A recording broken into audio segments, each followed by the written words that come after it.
The murder of one person is called unrighteous and incurs one death penalty. Following this argument, the murder of 10 persons will be 10 times as unrighteous, and there should be 10 death penalties. The murder of 100 persons would be 100 times as unrighteous, and there should be 100 death penalties. All the gentlemen of the world know that they should condemn these things, calling them unrighteous. But when it comes to the great unrighteousness of states attacking states, they do not know they should condemn it. On the contrary, they applaud it, calling it righteous. Welcome to Keith Knight, Don't Tread on Anyone. Today we have the author of Fool's Errand, Scott Horton.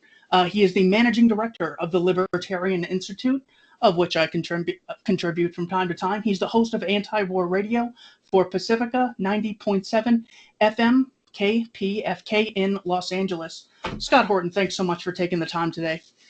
Thanks for having me, Keith. Appreciate it. So what is libertarianism, and why are you a libertarian? Well, I don't know. I think libertarianism ultimately is the unified field theory of human freedom. So it's one part natural rights theory, one part Austrian school economics, one part revisionist bogus history, one part anti-imperialism.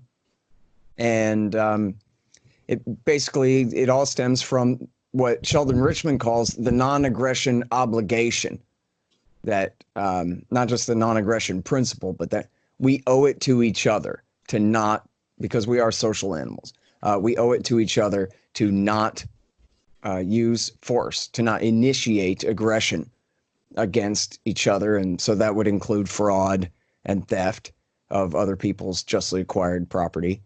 And so, yeah, that's pretty much it. I guess the real insight, too, is that liberty works, that this is a principle that in practice makes sense. So a lot of people say, well, communism's good in theory, but it's just when you try it, you end up with Stalin. Well, it's a bad theory. That's the problem. With libertarianism, we can see how the theory works in practice constantly and what's good about it.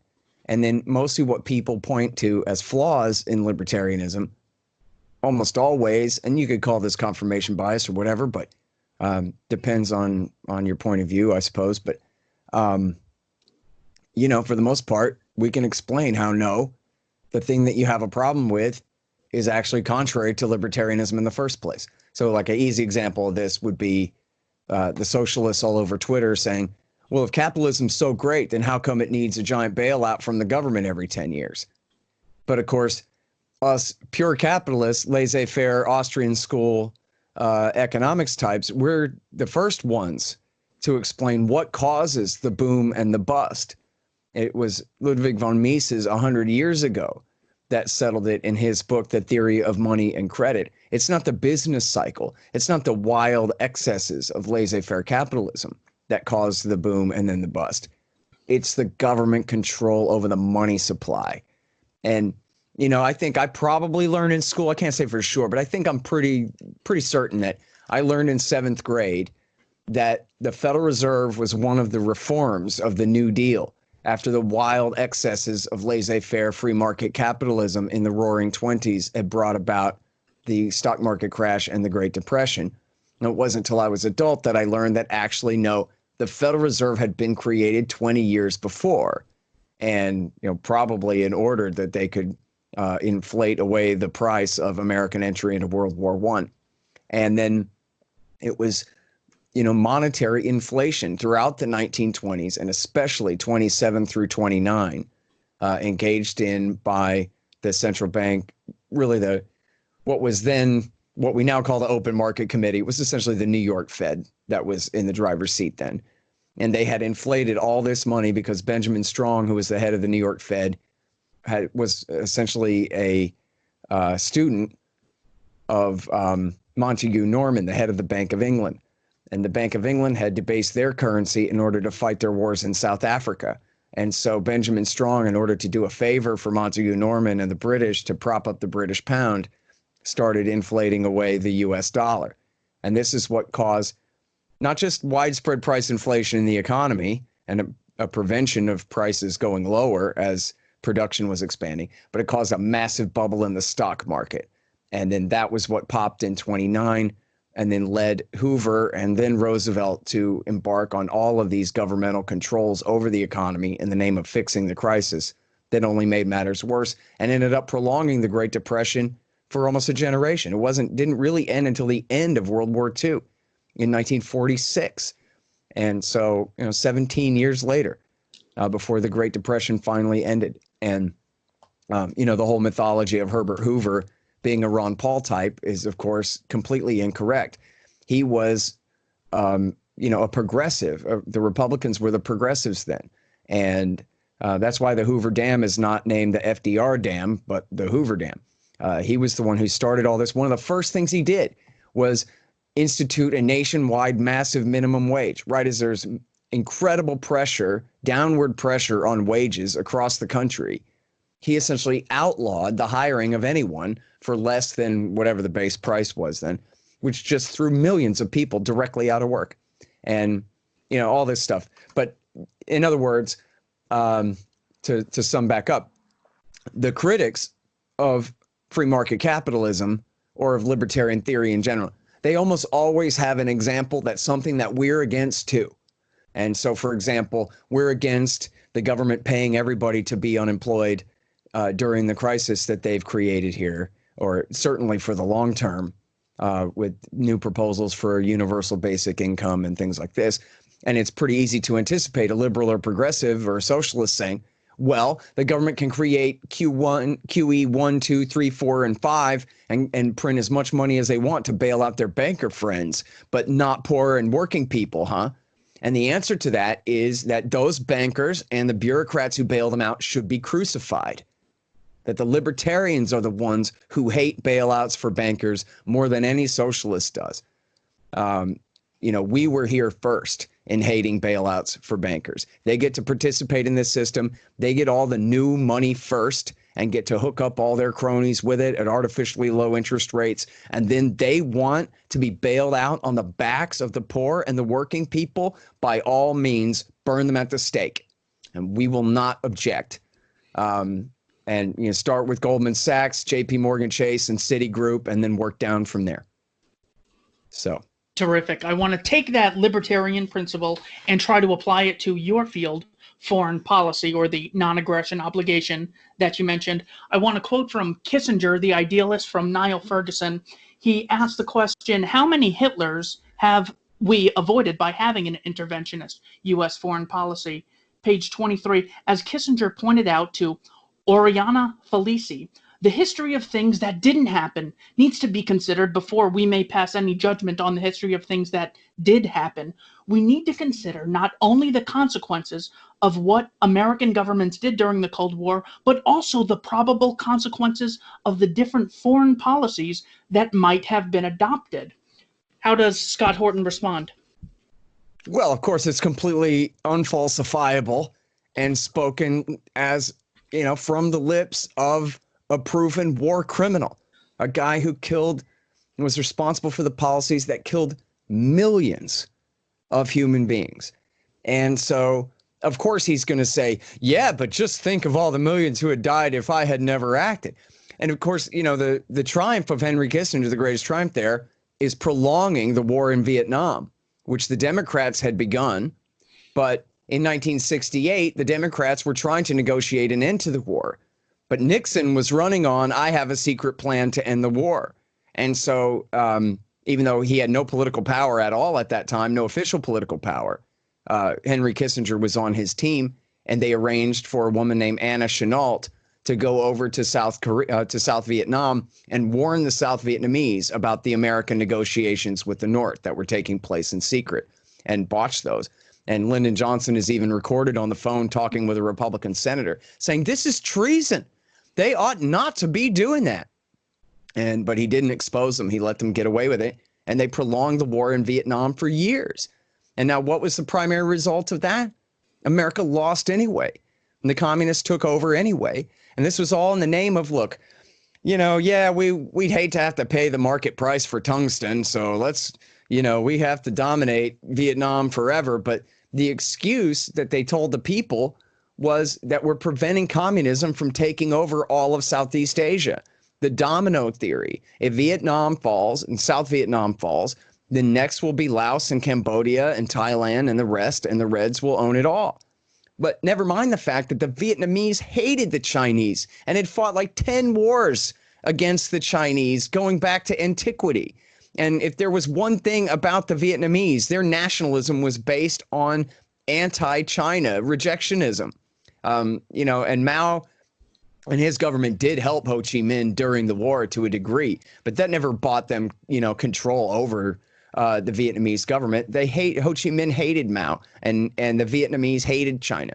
And then what ended up happening, of course, was that the war in Vietnam is what knocked over the dominoes in Laos and especially in Cambodia, where the prince that America was propping up in Cambodia was completely discredited by his association with the United States and his allowing, quote unquote, the Americans to continue to bomb his country and kill millions of his people for years during that war. And then this is what helped to destabilize the whole place and allow Pol Pot and the Khmer Rouge to then come down out of the northern woods and take over the place and, committed one of the worst auto genocides, they call it, in history, where within just a couple of years, they killed 3 million of their own people. And then guess what? It was the North Vietnamese communists, after their success in driving out the Americans and in conquering the South, they were the ones who invaded Cambodia in order to throw Pol Pot out of power and save the people of Cambodia from the communist government that had taken over there. And at that point, or at least a little bit later on, I'm not sure if this started with Ford, but certainly by the time of Jimmy Carter, America was backing Pol Pot. And Ronald Reagan picked up that policy and continued that policy of backing Pol Pot and the Khmer Rouge against their enemies just because they hated Vietnam more, even though by far the worst criminals against humanity were the Cambodians. And so, I'm sorry, I got to go close the window. There's some terrible noise going on out there. I'm not sure if you're hearing that or not. I was not, wasn't able to hear it. No problem. I think it's a skill saw across the street there. I'd hate to have that all over the interview here. And then look at who they all call Hitler. And of course, Henry Kissinger supported both wars in Iraq. They called Saddam Hussein Hitler. But when Saddam Hussein committed all of his worst war crimes was when he was working for Jimmy Carter and Ronald Reagan, especially during the Reagan years when he did the Anfal campaign against the Kurds. Jimmy Carter had originally given him the green light to invade Iran, a war that cost about 500,000 lives on each side. And his very worst war crimes was the Anfal campaign, where he killed approximately 100,000 Kurds. But that was because the Americans, were supporting him and letting him get away with it and letting him know that he could get away with it all. They called Noriega Hitler when Noriega had worked for the CIA and had been a loyal puppet up until he cut the Americans out of his cocaine running profits and decided to keep it for himself. Not sure which all orders he disobeyed that got him in so much trouble, but to call the leader of Panama Hitler has got to be the biggest joke in the entire world. They did the same thing to Slobodan Milosevic when, in fact, it was the Americans who ruined the peace deal in the Balkans in 1992 and started the war. They had a deal where the Croats and the Bosnian Muslims had a coalition government and the Serbs were in the minority. And the Serbs agreed to that and said, okay, fine, as long as we have, relative autonomy, you guys can have the ruling coalition. That's fine. And then the American ambassador Zimmerman came in and convinced the Croats that you guys could have it all. You should start the war. Here's a bunch of weapons, and you shouldn't have to settle for this deal with the Serbs. And that was really what caused, a great part of the, ethnic fighting that killed hundreds of thousands of people in the Balkans in the early 1990s. So look at it, the body count. America killed 2 million Koreans, probably between 3 and 5 million Vietnamese, Laotians, and Cambodians. The CIA and America has to take responsibility for this when the CIA backed Suharto's coup in Indonesia and then his war against leftists that killed, hundreds of thousands. I don't know if anybody knows exactly how many hundreds of thousands of supposed leftists and East Timorese and whoever else.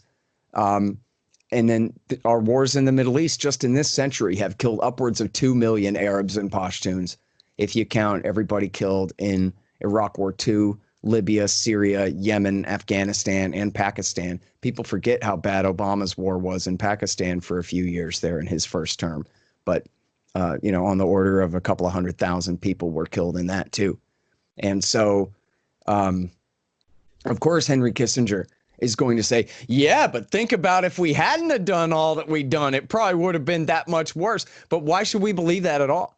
Right? Like if after September 11th, they had just sent Donald Rumsfeld back to Iraq to read Hussein the Riot Act and tell him, listen, we're going to allow you back in from the cold as long as you keep al-Qaeda down and as long as you don't invade Kuwait again, we're going to go ahead and normalize relations.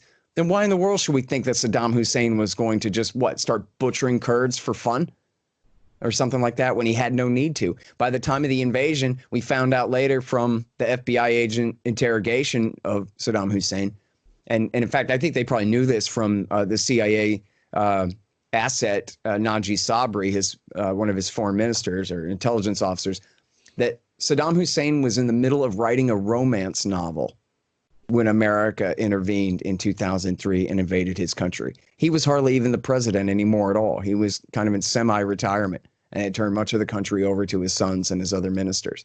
He was writing a novel, Keith, when they invaded in 2003. That sound like, and I don't know if anybody knows anything about Adolf Hitler. He's sort of just a caricature, a face on TV. But if you actually read about Hitler, this was probably the most fanatical human man that ever existed. The most single-mindedly determined person to ever rule over anyone. I mean, this guy got up at 4 a.m. every day for decades, figuring out what it would take for him to get that total power. And when you read the history of how many times he could have been stopped but wasn't, it's just the most frustrating thing in the world. This is a dangerous guy. He makes Saddam Hussein look like Sheldon Richman. I mean, give me a freaking break, okay? It's the people who compare to Adolf Hitler include Stalin and Mao and maybe Churchill, and that's about it, okay? Genghis Khan and Tamerlane are not in Hitler's league, okay? I was told, I can't say who, but I was told by someone who I think really knows his stuff, that the Soviets didn't lose 27 million men in World War II. They lost 40 million. But they just couldn't admit that their losses were that terrible. And that it would be too much of a sign of weakness that they had been that completely devastated. And there's just nothing that compares to World War II and the Nazi regime. And then Henry Kissinger, who was in World War II and fought on the American side in World War II, he knows better. He knows the truth about who Hitler was and how that compares to somebody like Noriega or Saddam Hussein. It's a joke. Kissinger spoke in 1973 at the UN General Assembly saying, "The philosopher Kant predicted that perpetual peace would come eventually, either as the creation of man's moral aspirations or as the consequence of physical necessity. What seemed utopian then looms as tomorrow's reality. Soon there will be no alternative. Our only choice is whether the world envisioned in the United Nations Charter will come about as the result of our vision or of a catastrophe invited by our short-sightedness." Page 29, Kissinger, The Idealist by Niall Ferguson. Mm-hmm. So if we want world peace, do we need to just say it's inevitable, we need world government, and therefore U.S. interventions on behalf of the UN are justified? Well, absolutely not. And of course, I mean, the question answers itself. Look at America's enforcement of the world law. It's an absolute catastrophe. It's a bloody wreck. They spent, even if you just take this century and the terror war interventions, in the name of enforcing United Nations resolutions in Iraq especially. It's been an absolute catastrophe. They started a sectarian war that is not going to end in our lifetimes. And, they've completely destabilized everything, exactly as our enemies were intending to do, to give George Bush an excuse to overreact and destabilize and overthrow the entire region. So it makes sense. And if you're, a college student and it's all theoretical and you go, well, the wars happen because these states are in competition and they seek their own interests and they're willing to kill each other over it. And so I guess we have to have a one world government. And then that way, the bureaucrats somewhere at the top will figure out how to distribute the resources in a way that the states won't fight over them. But of course, what happens when a George W. Bush is the president of the world? What happens when a Henry Kissinger is in charge of deciding? The worst hypothetical would be, well, what happens if a Hitler takes over the world government? But what happens if a Bush takes over the world government? That's what we saw in 2003. He kills 1 million people. His successor kills another 1 million. And what does anybody get out of it? Stability? So one world government, its first priority, of course, will be to go to war. What's the first thing the United Nations did? Authorize war in Korea, which the Russians and the Chinese were sitting that decision out. So the Security Council voted to authorize it. And then the first thing that happened was Truman sent troops off to war, and for the first time without any kind of declaration of war. Sent them off in the middle of the night. Congress found out the next day that the war is on. And Truman said, well, I have the UN Charter that authorizes me to do this. I don't need you. And so, isn't that great? From now on, we're going to prevent wars between states by having this state be the world government, the enforcer of the world law. And then its only obligation is to wage war unendingly in the name of perpetual peace. And in fact, that was the book by Harry Elmer Barnes back after World War II, Perpetual War for Perpetual Peace. This is your excuse for your clampdown, but you're not setting the world free. You're just enslaving them, only now from North America instead of under the thumb of the Germans or whoever else. I want to quote from page 184 from Decision Points by George Bush in a chapter titled Afghanistan. Removing al-Qaeda's safe haven in Afghanistan was essential to protecting the American people. We had planned the mission carefully. We were acting out of necessity and self-defense, not revenge. History can debate the decisions I made, the policies I chose, the tools I left behind, but there can be no debate about one fact. After the nightmare of September 11th, America went 7.5 years without another successful terrorist attack on our soil. If I had to summarize my most meaningful accomplishment as president in one sentence, that would be it. How does Scott Horton respond? Well, there's a few different ridiculous jokes in there. First of all, they didn't have to invade Afghanistan at all. The Taliban hated Osama bin Laden and wanted rid of him. The radical becomes a conservative the day he seizes the capital city. Okay, the Taliban weren't even done taking over the whole country yet. And they severely resented bin Laden and his group of Saudis and Egyptians coming in and getting them into trouble with the world superpower. And in July of 2001, Mullah Omar had told Arnaud de Bourgrave from the Washington Times that Osama bin Laden is like a chicken bone stuck in my throat. I can neither swallow him nor spit him out.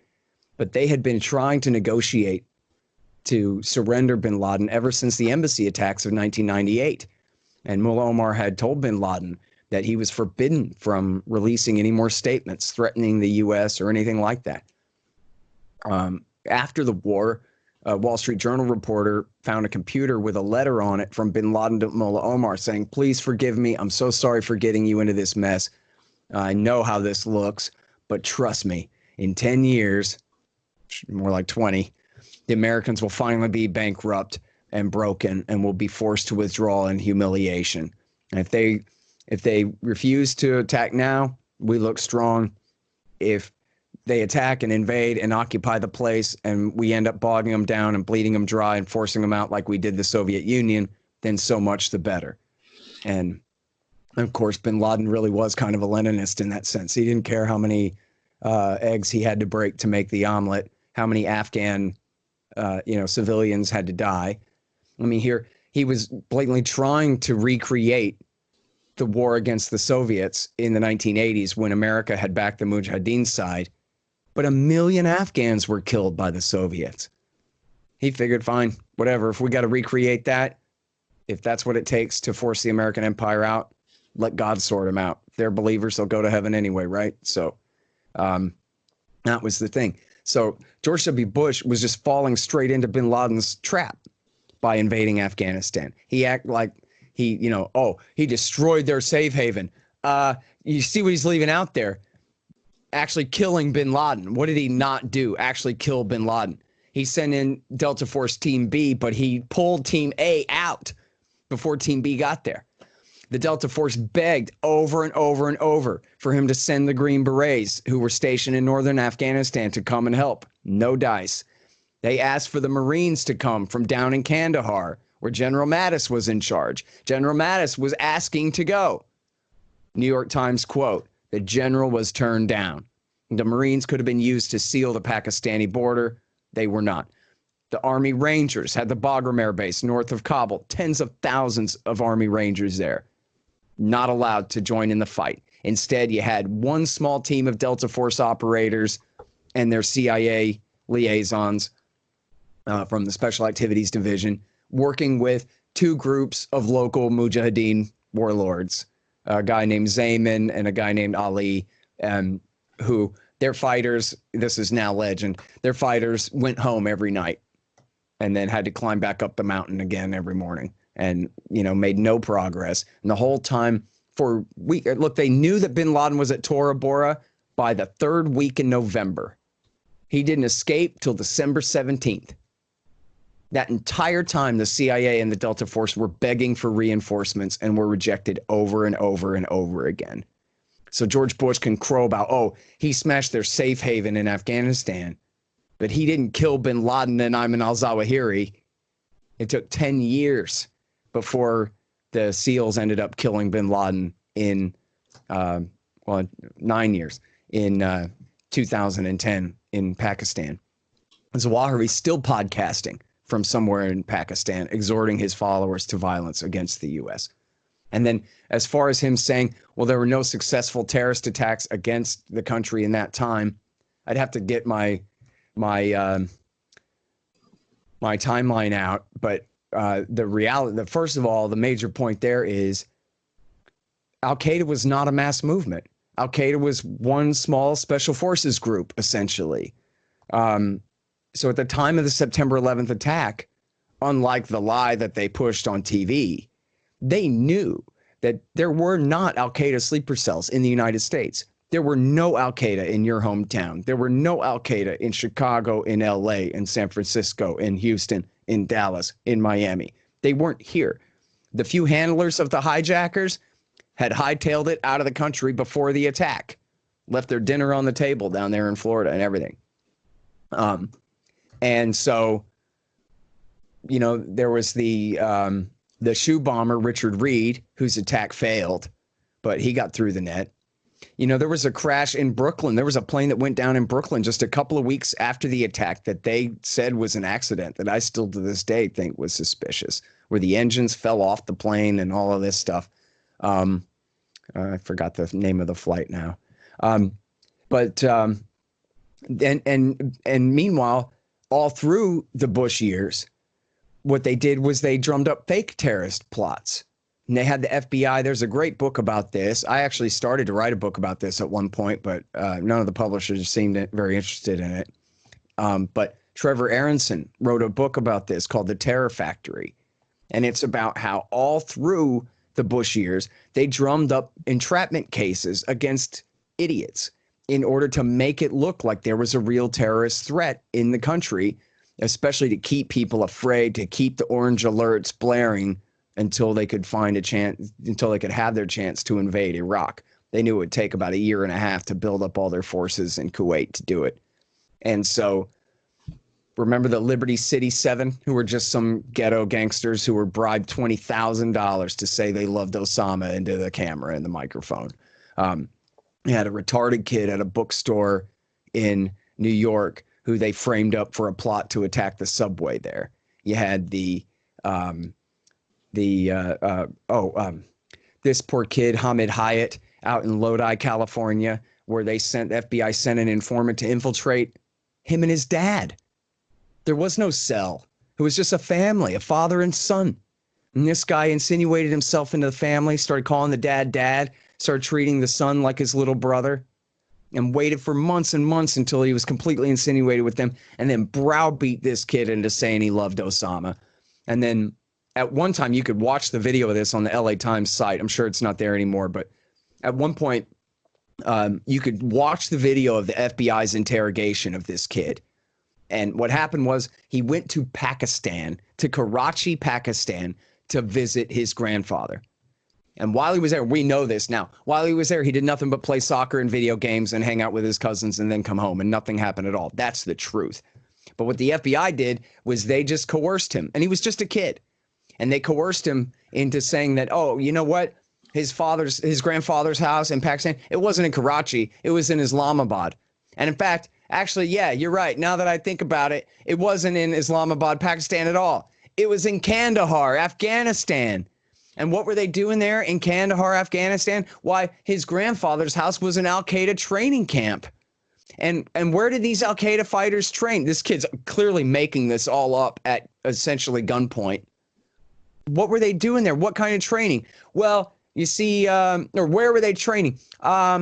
In the basement. Yeah, my grandfather's basement is where all the Al-Qaeda fighters were training there. And the cop says, okay, well, what kind of training are we talking about there? And he says, well, you know, and he kind of pantomimes like he has a stick. So if you were the FBI agent entrapping this kid and, you know, putting words in his mouth, you might say, what, they're teaching him stick fighting, something like that, right? But this idiot cop says, what, pole vaulting? He's teaching them pole vaulting? And the kid says, yes, that's right. My grandfather is training Al-Qaeda in pole vaulting in his basement in Kandahar. And the jury put this kid in prison for 20 years. He just got out, you know, a little bit early last year. And there are tons of these. The Fort Dix pizza plot, the JFK airport gasoline tank plot, and all of these. They're completely made up. Even the this one was Obama years, was the one in Garland, Texas at the Draw Mohammed cartoon contest. And this one actually came to violence. The guy shot a security guard, but then was shot to death by cops before he even got out of the car. And it turned out that he had been put up to it by an FBI informant. And the last thing the FBI informant had said to the kid was, go tear up Texas. You got this.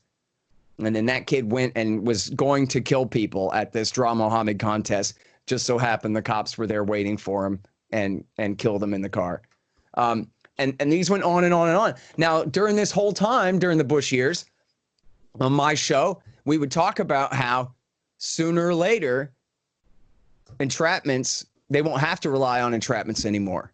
Because the reality is they never did hate us because we're free. They hated us because of George Bush and Bill Clinton's foreign policy. And that's why they attacked us.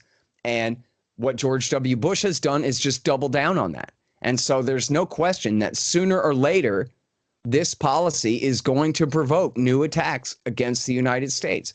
And it's very difficult for real Al-Qaeda guys to get into the country and plan attacks. But that's where the so-called lone wolves come in. And they just get radicalized reading the internet or, emailing back and forth with an Al-Qaeda guy like Hassan that did the attack at Fort Hood, where he attacked and killed American GIs who were about to deploy to Afghanistan. And he had been in contact with Anwar al-Awlaki, the Al-Qaeda PR guy, basically. And we don't know. I don't think we know exactly what they had emailed back and forth, but the FBI was on his case. The FBI knew that this guy was in contact with Anwar al-Awlaki and had been emailing back and forth with him.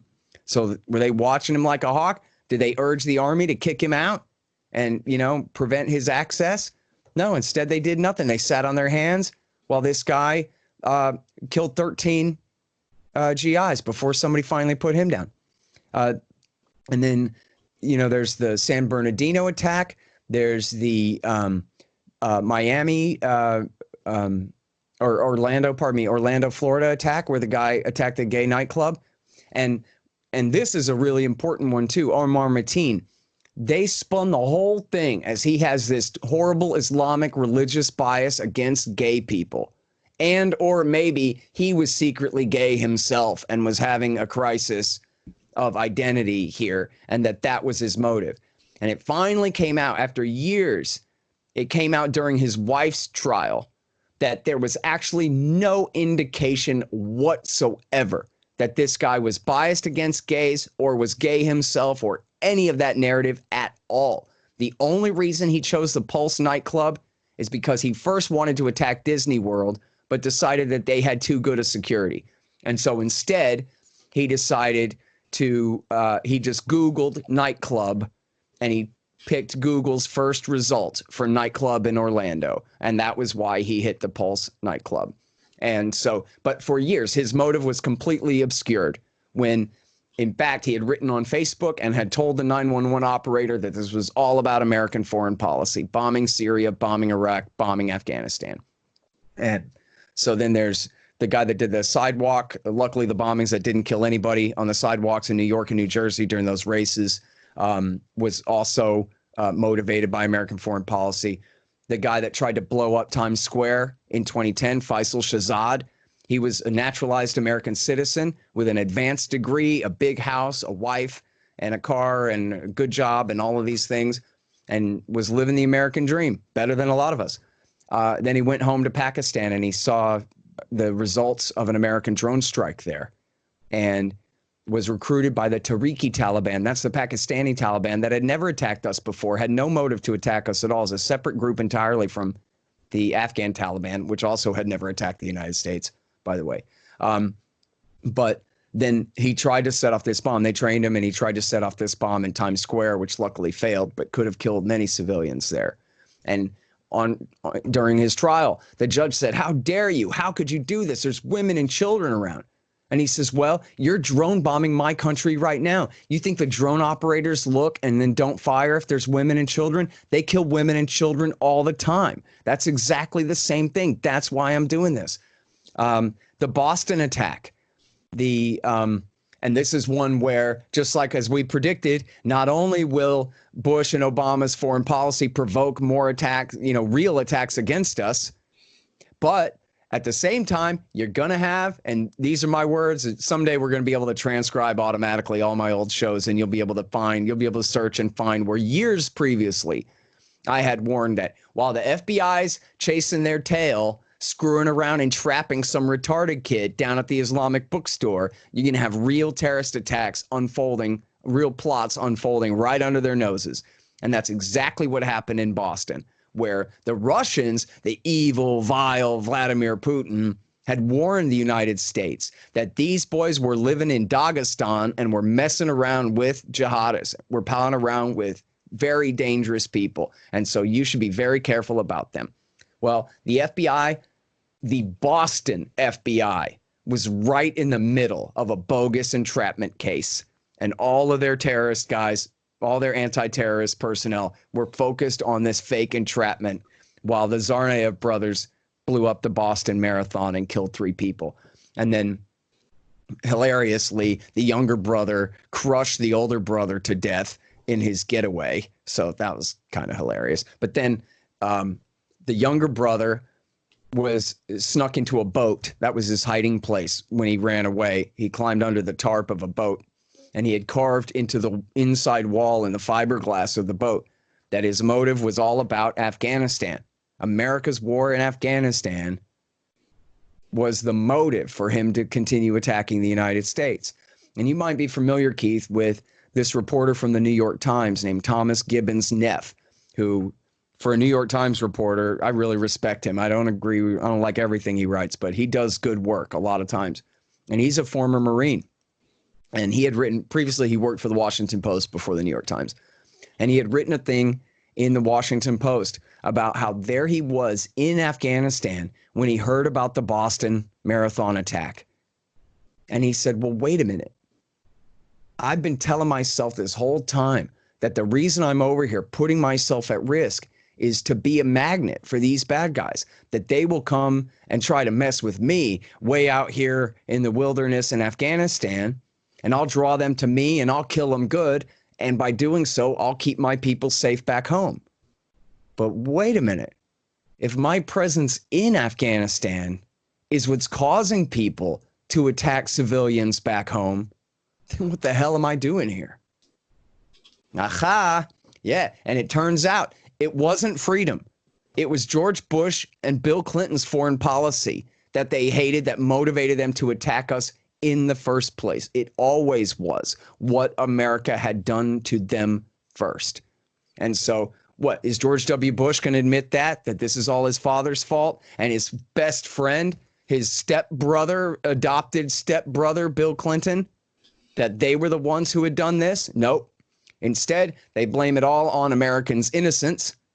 And then they tell you that if we don't go and kill a million more innocents, then somebody's going to nuke you in your jammies in the middle of the night. And so our only choice is to go over there and make war. And what's funny is, again, with the counterfactual here with Iraq, about having to go to Iraq. Well, Colin Powell was the Secretary of State. He was a former 4-star general, chairman of the Joint Chiefs of Staff. He was the 4-star general, chairman of the Joint Chiefs of Staff at the time of Iraq War I. So he quite personally had overseen the destruction of Iraq's military, their water, their sewage, their electricity, their hospitals, their everything. You're telling me he's not tough enough to send over there to read the Riot Act to Saddam Hussein? And maybe Colin Powell was just an old marshmallow and an old softy by then, despite him covering up the My Lai massacre and despite him being Ronald Reagan's national security advisor. Maybe by the time of 2002, he was the wimp that Dick Cheney said he was. Okay, so send Dick Cheney then. Send Donald Rumsfeld back over there. We know that Donald Rumsfeld went over there to make a deal with him and to agree that America would back him in the war against Iran and to try to pressure him to build a pipeline to Jordan at the time that Bechtel was supposed to build. Why can't we send Donald Rumsfeld back over there in 2002 to tell Saddam Hussein, listen, we're going to let you keep your clean-shaven chin and your French beret as long as you promise to keep al-Qaeda down. And that's all they had to do. Saddam Hussein had every interest in the world to hunt and kill al-Qaeda guys and no interest whatsoever in allying with them against the United States. And George Bush's government knew that. And that war has engendered and spread more terrorism throughout the world than any other thing. And before Obama even took office, Bush wants to claim America was untouched by terrorist attacks for the rest of his terms. Well, what about the Europeans? They had massive attacks in Spain and England and France and all over the place. They're a lot easier to get to. Western targets are a lot easier to get to. And even though those countries hadn't all attacked Iraq, so Iraq hadn't attacked us either. But they were close enough of a target to be targeted. And the Spanish were targeted clearly because they did help us invade Iraq. And that got them blown up. And so there's one more point I was going to make about what he said there. Anyway, go ahead. A couple sources that I want to go over for the things you said. Here is the New York Times, 2012, April 29th. Terrorist plots helped along by the FBI. Undercover agents and informers posed as terrorists, offering a dummy missile, fake C4 explosives, a disarmed suicide vest, and rudimentary training. When Oregon college student Muhammad Osman Muhammad thought of using a car bomb to attack a festive Christmas tree lighting ceremony in Portland, the FBI provided a van loaded with 6 55-gallon drums of inert material, harmless blasting caps, a detonator cord, and a gallon of diesel fuel to make the van smell flammable. An undercover FBI agent even did the driving. He finishes with saying, of the 22 most frightening plans for attacks since 9/11 on American soil, 14 were developed in sting operations. It's not easy to tell the difference. More than that too. If you read Trevor Aronson's book, The Terror Factory, there's, probably, 150 of these things that were just outright con jobs. I also want to cite from page 51 of Fool's Errand. You had mentioned the U.S. was offered bin Laden. You cite 3 sources. White House says no to Taliban offer demand for proof. CBS News, September 21st, 2001. The IPS News, U.S. refusal of 2001 Taliban offer gave bin Laden a free pass. U.S. rejects new Taliban offer. ABC News, October 14th. Bush rejects Taliban offer. Washington Post. New offer on bin Laden, The Guardian. So in other words, this was like open. Everyone knew that there was an offer, and it just didn't take place. The final thing you mentioned was the military tactic of having someone use their resources and bringing them in to diminish their overall power. This is well known in a document, I think you've cited it before, by Zbigniew Brzezinski, where he says, "Hey, Jimmy Carter, we could give the Soviets their Vietnam by pulling them into Afghanistan." It's like they train the Mujahideen to do the very same thing that they want to do to the current empire in America. And if people want to read the Brzezinski's note to Carter, you can just go to scotthorton.org/fair use. And I have for you right there the Jimmy Carter's executive order ordering the beginning of support for the Mujahideen on July 3rd, 1979, and Zbigniew Brzezinski's note to Carter in December when the Soviets did invade, that now we have our opportunity of giving them their own Vietnam.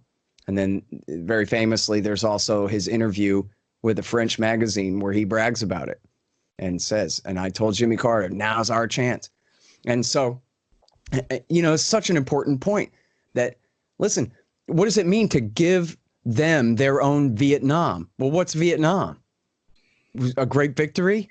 No, Vietnam is a massive no-win quagmire that breaks the bank, that divides society back home, that weakens your own country. It's a trap that we had set for ourselves in Vietnam.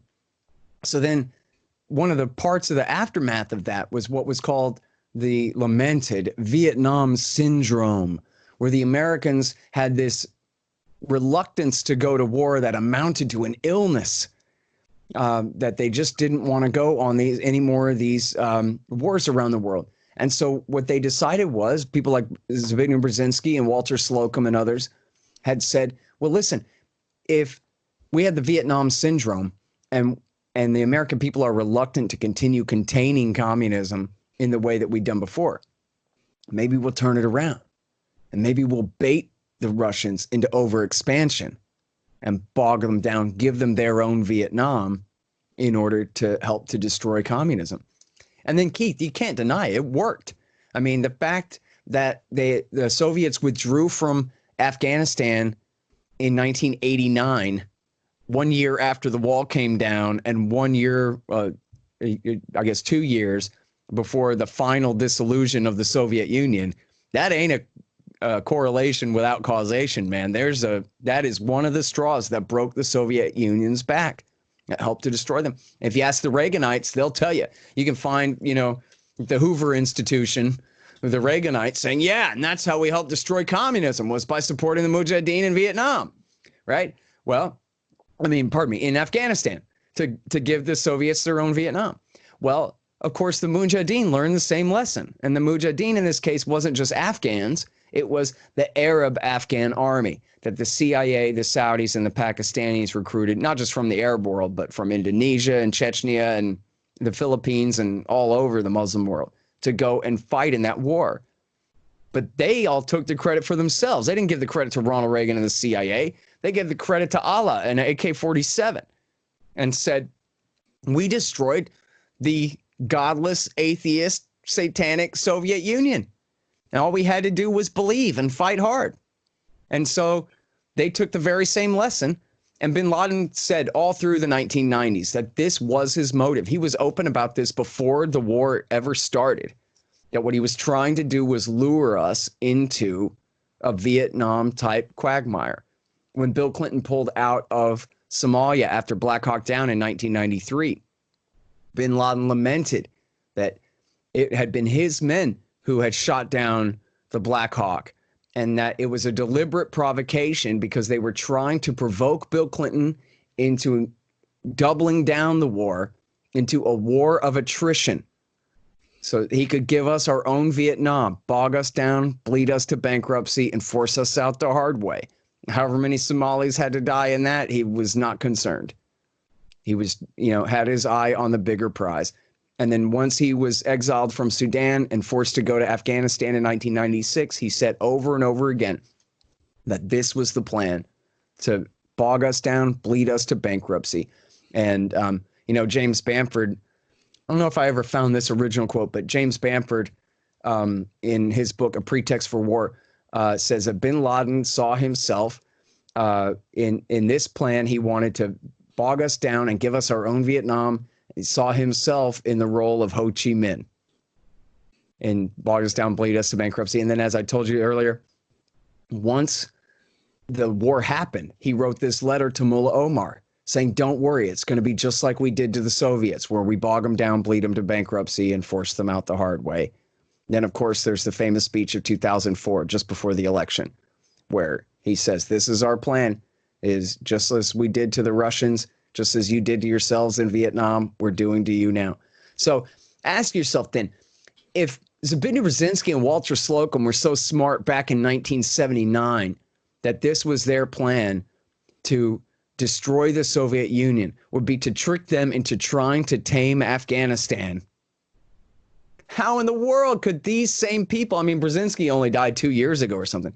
How could and Walter Slocum, I don't know what his job is now, but he was one of the guys that dissolved the Iraqi army. And he was working for George W. Bush during, at least in 2003. So I don't know exactly where he was during the invasion of Afghanistan, but you would think he might have picked up the phone and said, this was our plan to destroy the Soviet Union, was to get them to give themselves their own Vietnam and Afghanistan. We should be really careful that we don't do this to ourselves now. In fact, there are indications that Donald Rumsfeld understood this too. They talked about this in Woodward's book, Bush at War.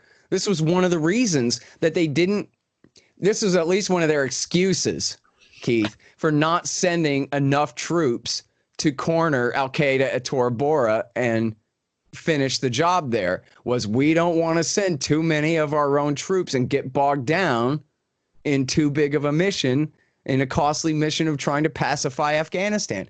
But of course, you see the bait and switch right there. Who said anything about pacifying Afghanistan? We're talking about cornering the Saudis and Egyptians and a few Chechens and whoever that you have, cornered in the Nangarhar province. We're trying to get them. And then it turned out that they expanded the mission to full regime change in Kabul and create a new government and declare war against all its enemies and everything else. And now it's 20 years later and we're still there. But that was one of their excuses at the time, was that they understood good and well that this is a sand trap and we should avoid it. And then they decided to double, triple, quadruple down anyway. What was the United States role in invading Libya under the Obama administration? Okay, so, this is one of the ones that they call leading from behind and try to say, oh, no, it's I saw someone the other day was arguing that America didn't have anything to do with that. That was the French and the British that did that. But that's just not true. And the French and the British were waiting on Obama to give them the okay. And Obama was the one who gave the okay. And in fact, just in a speech while he was traveling in Brazil, he said, okay, we're going to war, everybody. And then he relied on a ridiculous lie, a preposterous lie, that Gaddafi had sworn that he was going to murder every last man, woman, and child in the city of Benghazi if we didn't get in there and stop him. And that would be the equivalent of letting someone kill every last man, woman, and child in the city of Charlotte. That's, that was the relative size that Obama cited, Charlotte, North Carolina. And so that was why we had to start the war. And at the beginning of the war, it was all American planes, Air Force and Navy planes that did all of the original shock and awe attacks. And it was a combination of American, French, and British special operations forces on the ground that led the Mujahideen through the war. And that is who it was. And, I'll encourage your audience, because it's a hoot, to go and watch Michael Scheuer. That's Scheuer. Go type in Michael Scheuer, CNN, Libya. And you'll see Michael Scheuer on CNN, and he gets in a fight with the two anchor ladies because he's saying, look, the fighters in this war against Gaddafi right now, in any other war, we would call them the Mujahideen. That's who they are. These are the guys who are the Libyan veterans of Iraq War II. They just got back from Iraq where they were fighting with Zarqawi. They were the worst part of the Sunni-based insurgency that the Americans were fighting in Iraq War II. And now they've come home to Libya and they've set their sights on Gaddafi. And the CNN lady says, oh, come on, Mr. CIA officer, you must not know what you're talking about, because wouldn't the CIA officers be vetting these guys? And Shorey says, well, yeah, sure. The CIA is vetting the guys that come to be vetted by the CIA, but everybody else isn't talking to the CIA. They're just going to be taking advantage of the entire situation, and they're going to ultimately be the winners. And the CNN lady's like, well, we just refuse to believe that because we don't want to, because this is an American war and it's great. And Shorey's like, yeah, well, so what? You're just carrying water for Mr. Obama.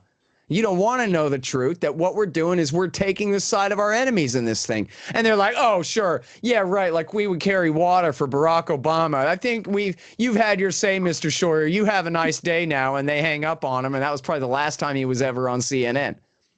And then what happened? Who was it? It was Al-Qaeda in Iraq. It was the Libyan veterans of Al-Qaeda in Iraq. They had been, you know, the British MI6 had helped create the Libyan Islamic Fighting Group in the first place and had tried to use them to kill Gaddafi back in 2000. Then they became the bad guys again for a little while. And then in Iraq War II, then when they came home from Iraq War II, they decided, oh, yeah, it's our old friends in the Libyan Islamic Fighting Group. We're not going to call them AQI anymore. Now we're going to call them LIFG and Ansar al-Sharia. And these are moderate rebels, and everything will be fine. And then this included a guy named Hasidi who told the Telegraph, yeah, I'm a veteran of Iraq War II where I killed Americans. What of it? Okay, I guess nothing. No problem. Go ahead. And then this guy, Abdul Hakim Belhaj, had been abducted by the CIA and the British and tortured in Thailand for being an associate of bin Laden, and then had been rendered back to Libya, where Gaddafi had him in prison, but Gaddafi let him go because that was one of the demands of the international community, was you got to let all your mujahideen out of prison. And so he gave in to that demand and let this guy and others out. And this guy ended up, after Obama put him in power in Tripoli, he sued. Now, there's no such thing as anything like the rule of law in America, so that went nowhere. But in Britain, he actually sued and won, at least through like a couple of appellate levels. He sued the MI6 for kidnapping and torturing him. And the British courts let the case go through. I don't know if he finally won or what. But then, you know, this is part of the story of what happened to Ambassador Stevens in 2012. September 11, 2012, the American ambassador to Libya was killed. Well, first of all, it took 9 months for the Mujahideen and American and allied air power to win the war. And then Gaddafi was hunted down and raped with a bayonet and then shot in the back of the head on the side of the road. And then approximately a year after that, Ambassador Stevens and some others at the makeshift consulate in Benghazi were killed. Well, first question, why weren't they in Tripoli? What were they doing in Benghazi? And of course, the answer is this was Hillary Clinton's bank shot, as the New York Times reported it. Her bank shot to take all the Mujahideen and all the weapons from Libya and start funneling them on to Syria for the next regime change in favor of Al-Qaeda against another secular socialist dictator. And so that's why they were in Benghazi, is they were running guns and terrorists off to Syria. The Qataris were, you know, mostly, running the thing, but the CIA was overseeing the whole thing, and the ambassador was helping to coordinate it. Well, guess what? Just because you love Al-Qaeda don't mean that they love you now. And so just because these guys thought, oh, good, it's the Reagan years again, and or the Bill Clinton years, and we can go back to backing these guys. Well, they still hate your guts. And what happened was Obama and the CIA had done a drone strike in Pakistan that had killed a guy named Sheikh Yahya al-Libi. Now, you might recognize the name al-Libi because Sheikh Yahya al-Libi's brother, I forgot his first name now off the top of my head, but his brother had been the guy that Dick Cheney and the CIA and the Egyptians tortured into pointing the finger at Saddam Hussein back in 2002. Oh, yeah, Saddam Hussein, he taught us al-Qaeda guys how to make chemical weapons and how to hijack airplanes and all this. And in fact, the CIA themselves, we know now the CIA debunked this. And so we don't believe him because we hired the Egyptians to torture it out of them. And so this is not really reliable data. But don't worry, Colin Powell used it in his UN speech to lie us into war anyway.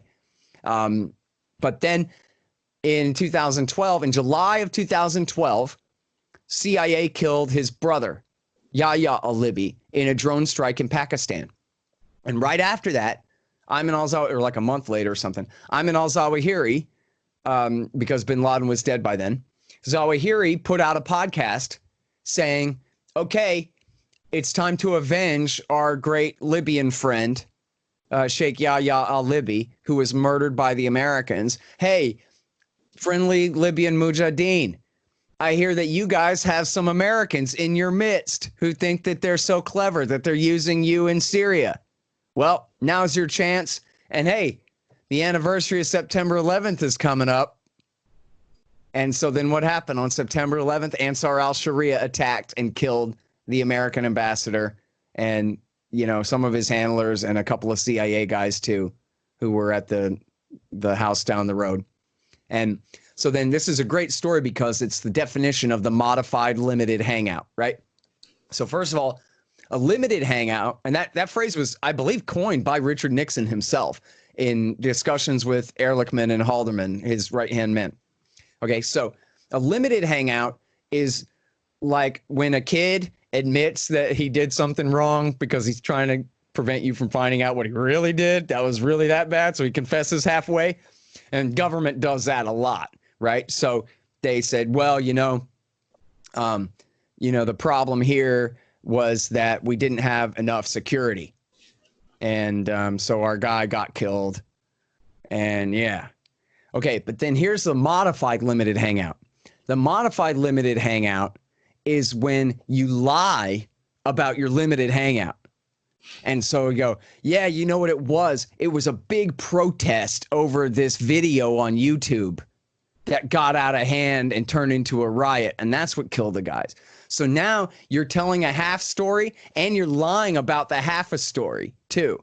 So everybody gets all caught up fighting over whether this YouTube video, the innocence of Muslims, had caused the riot or not. And they get all caught up over how much security should have been there or not. And then only 1% of people are asking the question, why were these guys in Benghazi and not Tripoli? What was even going on there at all? Oh, you were working with the Qataris to funnel a bunch of al-Qaeda terrorists off to Syria, and you had stationed your ambassador in the middle of a hornet's nest, and now you're surprised that he got stung. Right? So that's the real truth. But the modified limited hangout ended up, and look, the way they use the word gate after every scandal, like Watergate, but now it's like Lewinsky Gate and whatever gate, right?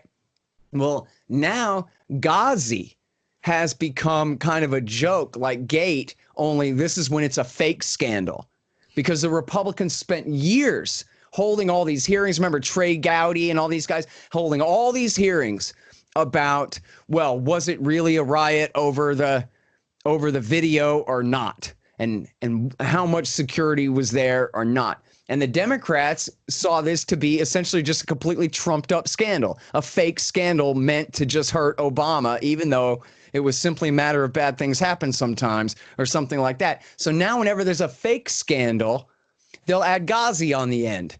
And in fact, I've even seen like left wingers who are good on Russiagate because they're not Democrats. They're too left for the Democrats.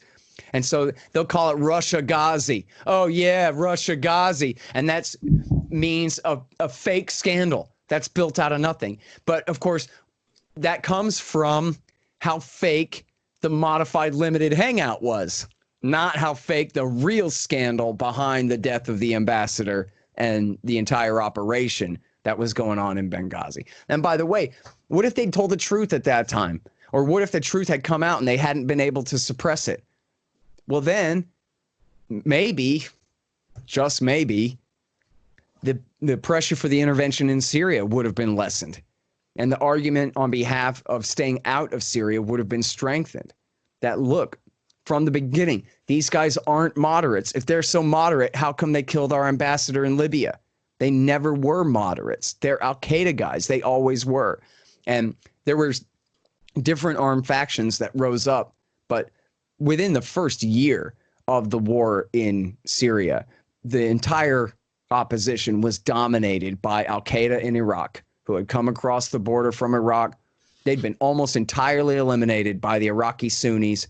And then Obama came and resuscitated them right back to life and gave them a whole new battleground to fight in. And then allied with Turkey, Israel, Saudi, and Qatar, billions and billions of dollars in cold hard cash and weapons to fight that war that ended up lasting for 5 years and grew into the actual Islamic State.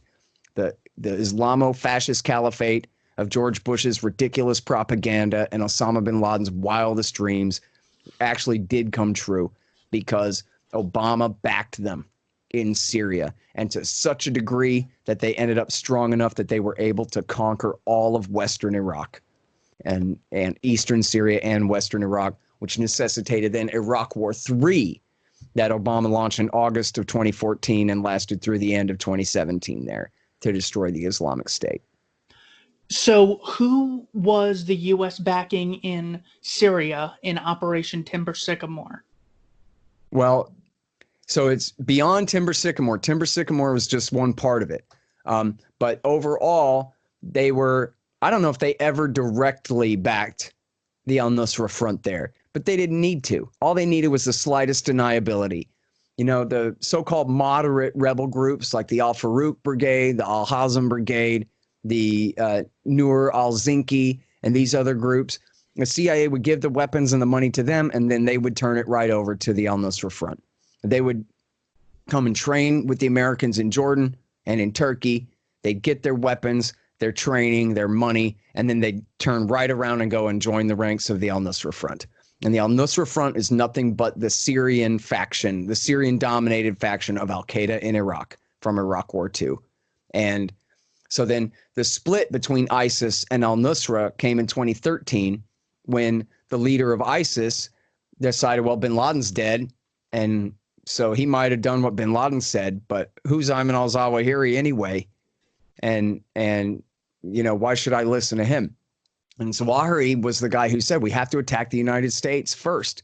We have to get rid of the far enemy first, bog them down, bleed them to bankruptcy like the Soviets, force them out of the region. Only then can we try to create our Islamo-fascist caliphate, because otherwise the Americans will come and bomb it off the face of the earth again.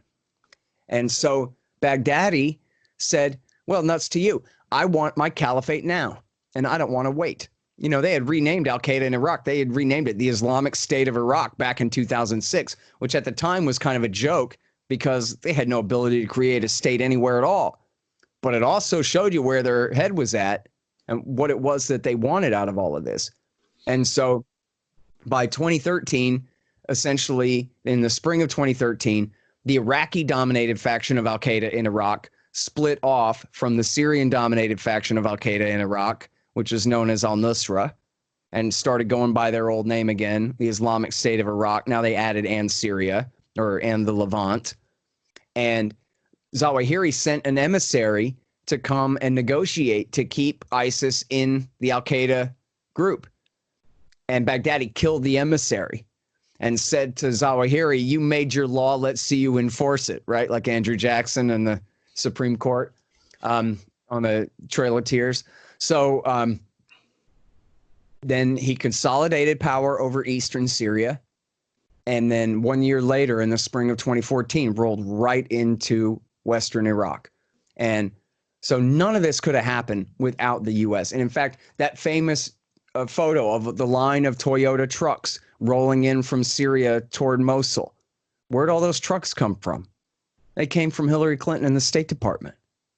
They were the ones who arranged for all those trucks. It was Barack Obama's government who had given all those trucks. There's a great story in Public Radio International all about it.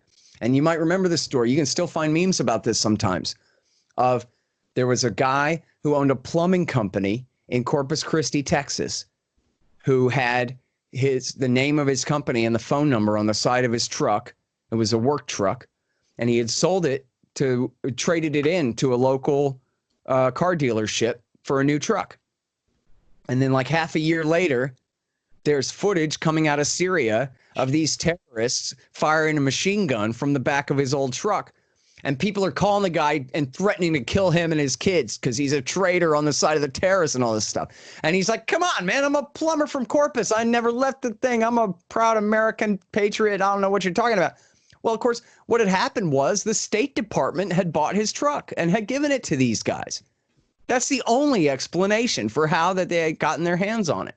And so, Obama claimed, in fact, there's a hilarious clip. If you've never seen this, Keith, you got to look up this great clip of Ben Swann, the libertarian, former local news anchor, interviewing Barack Obama.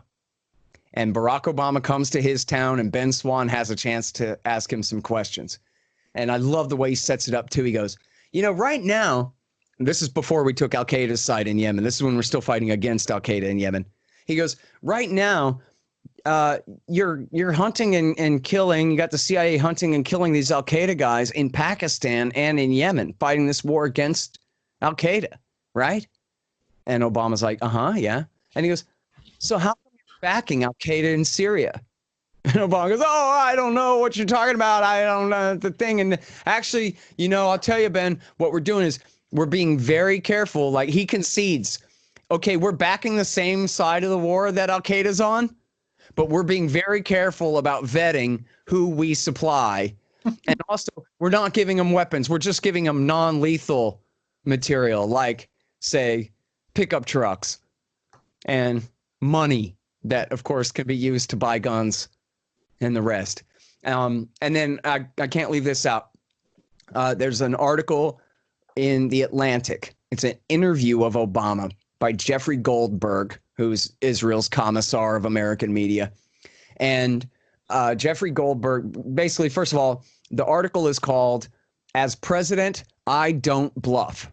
And what he's talking about there is he's saying to Jeffrey Goldberg, would you please tell the Israelis for me that you believe me when I say that I will never let Iran get nukes? I will nuke Iran before I let them get nukes. And when I'm making a deal with them, that's to prevent them from getting nukes, not to help them get nukes. You believe me, don't you, Jeffrey Goldberg? Please tell the Israelis for me. They listen to you. That's essentially the point of the interview, okay? But they talk about Syria in there. Again, it's called "As President, I Don't Bluff." Okay, you go through there, Control F for Syria, and you find Jeffrey Goldberg says to Obama, hey, man, don't you think that if we got rid of Assad in Syria, this is spring of 2012, so this is, a year into the intervention here. Don't you think that if we got rid of Assad, that would be a great way to weaken Iran? And Obama says, absolutely. That's exactly what we're doing, and that's exactly why we're doing it. We're targeting Assad. The secular Ba'athist dictator of Syria, whose coalition government essentially protects all of the ethnic and religious minorities, the Alawites, the Shiites, the Druze, the Assyrian, Chaldean, and Maronite Christians, and at least a solid plurality, if not the majority, of the Sunni Arabs as well, from these mujahideen terrorists that are being backed by the U.S. And he said, yeah, but if we got rid of him, wouldn't that help weaken Iran? And Obama says, yep, that's right. That's exactly what we're doing and why we're doing it. And so then Goldberg says, well, but what exactly are we doing? Can you tell me some more about what we're doing to achieve that goal? And he says, sorry, I can't tell you, Jeffrey, because your classified clearance isn't high enough. In other words, I could tell you, but then I'd have to kill you. Joke. Meaning that, yeah, we are arming the terrorists to fight against Assad, but I can't go into the details on that. But it ain't just trucks. And by the way, of course, as I mentioned, the Saudis, the Qataris, the Turks, and the Israelis were all working together on this same plan too. In fact, type in, for your audience, type in Biden, Harvard, Syria. And there's a clip on YouTube of Biden at Harvard explaining this whole thing, but blaming it on all of our allies instead of taking any responsibility for the Obama administration himself. He says, oh, no, it's just Saudi and Turkey and Qatar who have decided that they want to back anybody who's opposing Assad, but it turns out that includes some really dangerous guys, and that includes Al-Qaeda terrorists. And so there's your story confirmed. In fact, I got another good one. John Kerry, who was Hillary Clinton's replacement at State in the second term. John Kerry and his assistant, I forgot the guy's name, they were secretly recorded while meeting with a group of exile rebel supporters in Great Britain. And they explain in there, John Kerry's own words, he's saying to them that, look, I know you guys want more guns, but we dumped a ton of guns into Syria, okay? And then he says this, I swear, you can check me. He says, we saw the rise of ISIS, but we thought we could manage. And we thought we'd be able to use the rise of ISIS as pressure against Assad, that he better resign. But that didn't work. Instead, he just called in Iran and Russia to help him. And so now we're in the position where we've got the Islamic State. And I don't know, he doesn't say this specifically at that point, but the Islamic State headed east into Western Iraq. They didn't go west to Damascus, or they did try for a bit.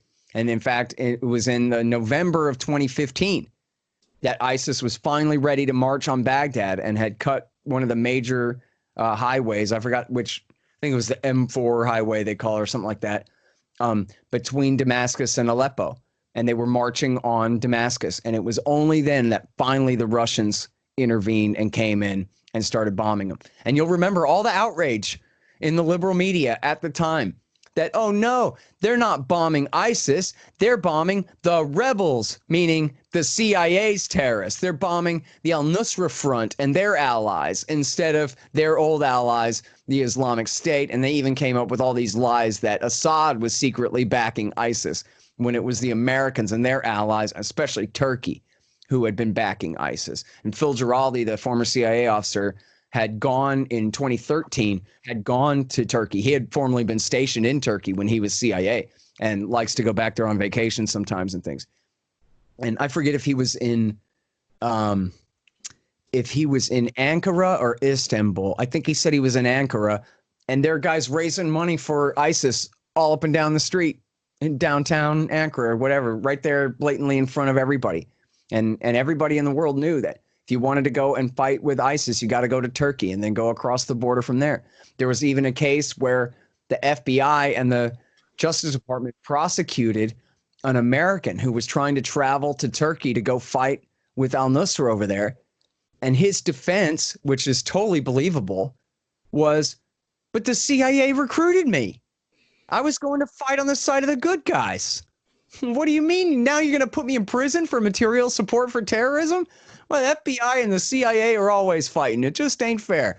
And so, and there were hundreds of Americans, at least thousands of Europeans, who went to Syria to fight on the side of the terrorists, who then the FBI admitted they weren't even tracking these guys. They didn't even know which Americans had gone to fight and might be coming back again. And yeah, very much like page 57 of Fool's Errand, where you reference a conversation between Wesley Clark and Amy Goodman, where he refers to a memo that Donald Rumsfeld, drawn up by Secretary of Defense Donald Rumsfeld's staff, listing 7 countries for regime change: Iraq, Syria, Lebanon, Libya, Somalia, Sudan, and Iran. We've gotten so much info on Iran. What was the U.S. role in Somalia? Well, yeah, this is the saddest one, and it always gets the shortest shrift, unfortunately. But it's at least as bad as the Yemen War or Iraq War II, I think. In 2001, right after September 11th, they sent JSOC and CIA, before even New Year's, JSOC and CIA, that JSOC is Joint Special Operations Command. That's the top tier Special Operations Forces, Delta and SEAL Team 6. And I guess sometimes part of the 75th Ranger Division. And I guess there's an Air Force component too. I'm not sure. Anyway, mostly means Delta and SEAL Team 6 and CIA. And they were sent to go and hunt and kill Mujahideen terrorists. And So what they did was they hired the bad guys from Black Hawk Down. You remember Adid was the bad guy in Black Hawk Down. Well, they hired his son and other warlords like him to go hunt down and kill Islamists. Well, of course, what they did was probably showed up with a few Islamist scalps, but mostly they were just building up their own power and influence. And the more they persecuted people, the more resistance they got, the more they went back to the CIA and asked for more money and more guns. And the CIA kept giving them more money and more guns. And the more money and guns they got, the more they abused the local population and the more that the population came together against them. Now, you hear liberals all the time say, oh, if you like freedom so much, why don't you move to Somalia? Because, of course, everybody knows that freedom is what's wrong with Somalia. Well, actually, freedom was working for Somalia. The formerly U.S.-backed communist dictatorship of Saeed Barre had fallen at the end of the Cold War. Yes, America backed the communists in Ethiopia. You're probably too young, but when I was in fourth grade, it was Michael Jackson and Cyndi Lauper and Hands Across America to raise money for the people dying of starvation in Ethiopia. Well, that was the Soviet-backed communist government in Ethiopia that was starving everybody to death. America was backing their enemies, the Somali communists, across the line there.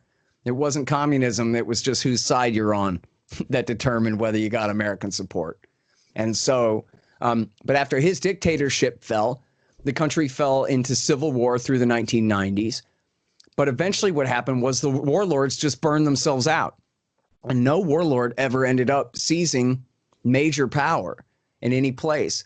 And so the most powerful warlords were essentially, you know, neighborhood bosses that never really controlled an entire city or anything.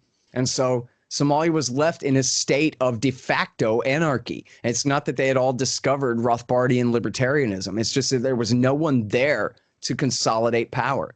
And so the port of Mogadishu and Kismayo were both wide open, no tariffs, open trade.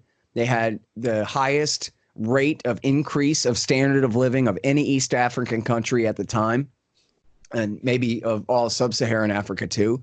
And then that was also measured by increases in cell phone technology being put up and all kinds of measures of the increased standard of living. And in fact, I have an article about this for the Future Freedom Foundation. It's called U.S. Government to Blame for Somalia's Misery. And I cite my sources in there if you want to read, where libertarians had found that, hey, anarcho-capitalism, de facto liberty is working for the people of Somalia. Well, it wasn't until, and that lasted for years. It wasn't until America started backing these horrible warlords that the people of Somalia ended up coming together and forming the Islamic Courts Union to oppose them. And by union, they meant that very literally. It was 13 different groups that had come together to join in this new government. War is the health of the state. And this conflict had created a new government there.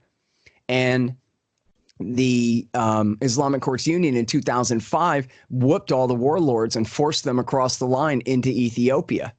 They were, holed up in hotels over there. And the ICU had taken over the country.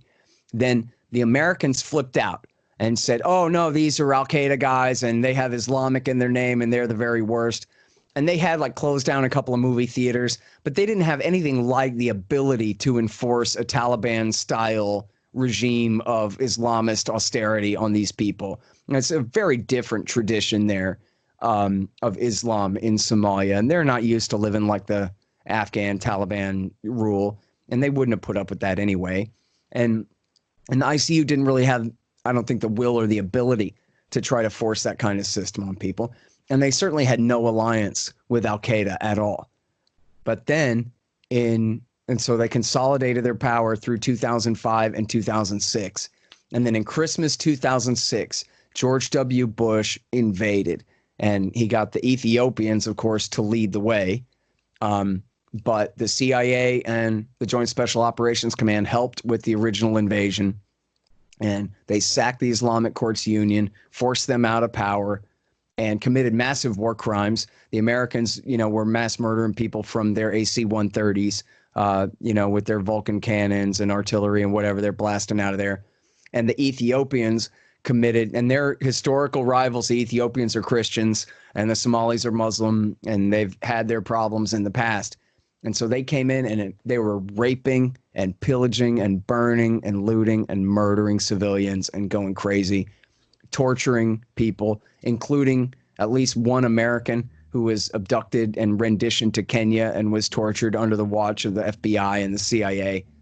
And then what happened, though, was that the very smallest and weakest part of the Islamic Courts Union, Al-Shabaab, which means the youth, they were nobodies in the Islamic Courts Union. The Islamic Courts Union was run by the uncles and the grandfathers and the imams and the village elders, the neighborhood elders. The youth were to sit in the back and be better seen and not heard. But now once the war came, war is the health of the infantry. And so it was the youth, Al-Shabaab, were the ones who picked up rifles and fought and successfully beat the Ethiopian army back and forced them back out of the country again. And so then America doubled down their support for the Ethiopians, who ended up reinvading.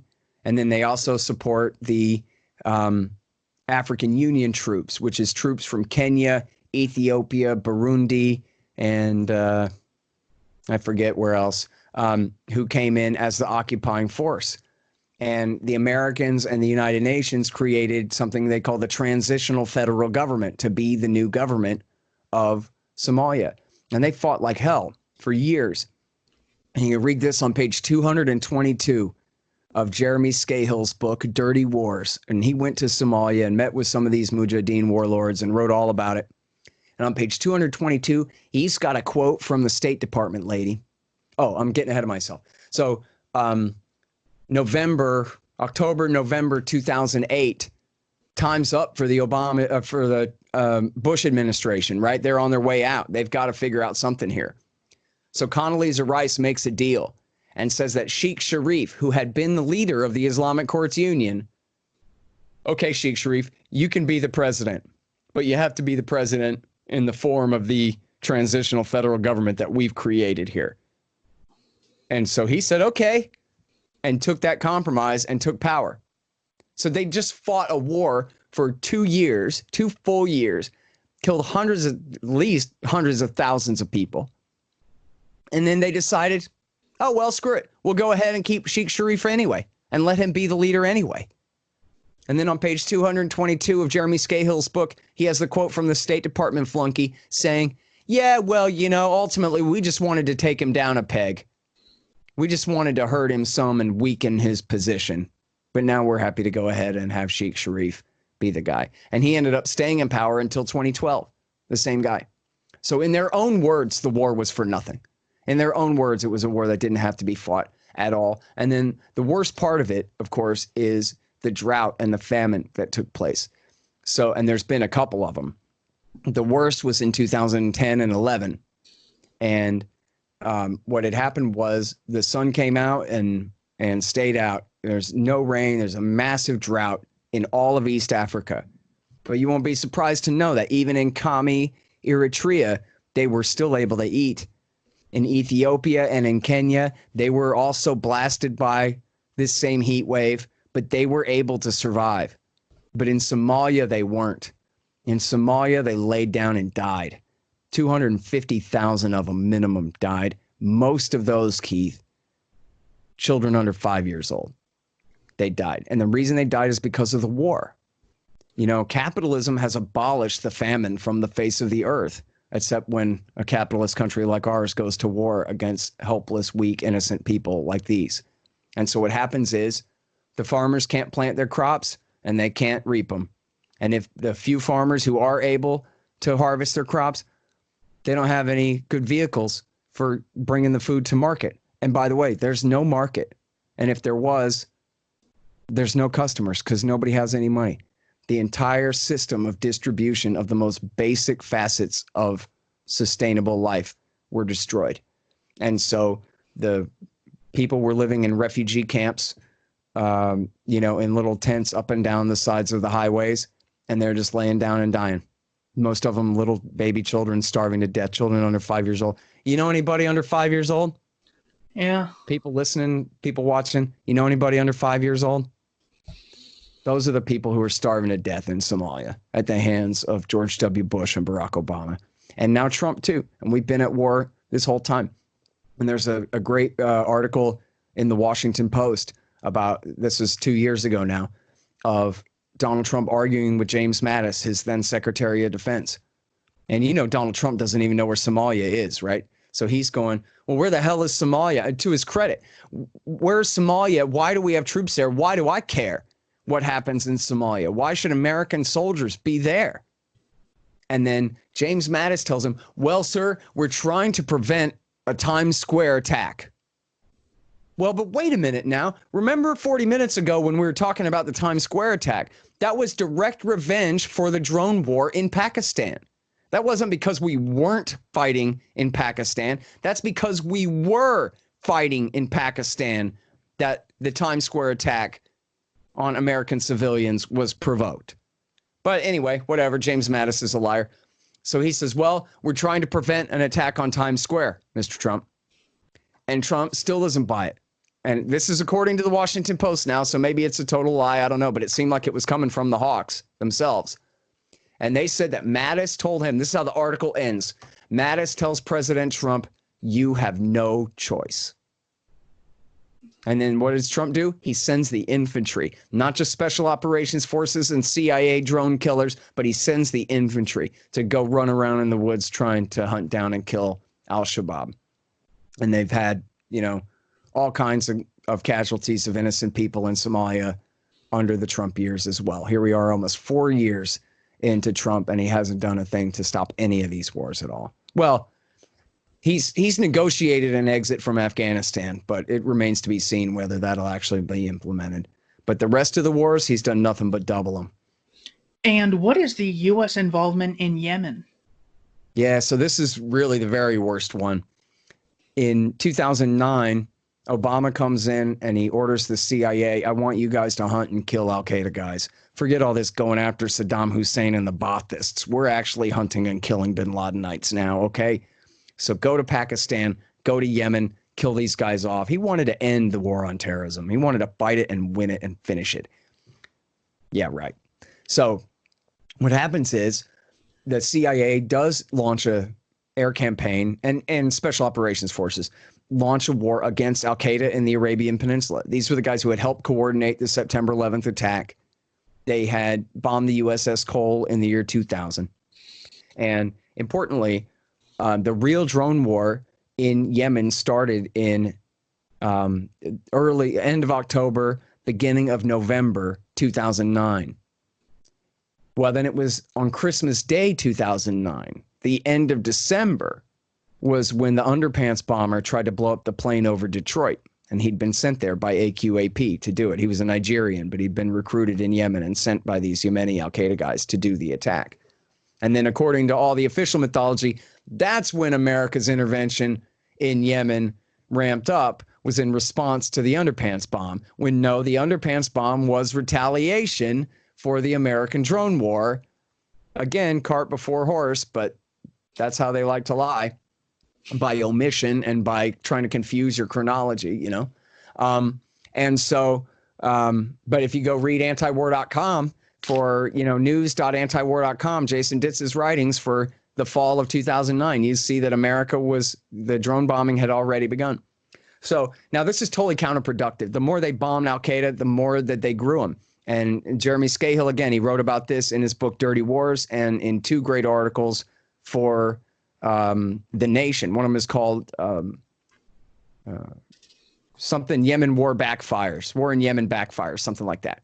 And it's about how every time that they dropped the bomb on the AQAP guys, they ended up killing innocent people and driving more people into the AQAP group.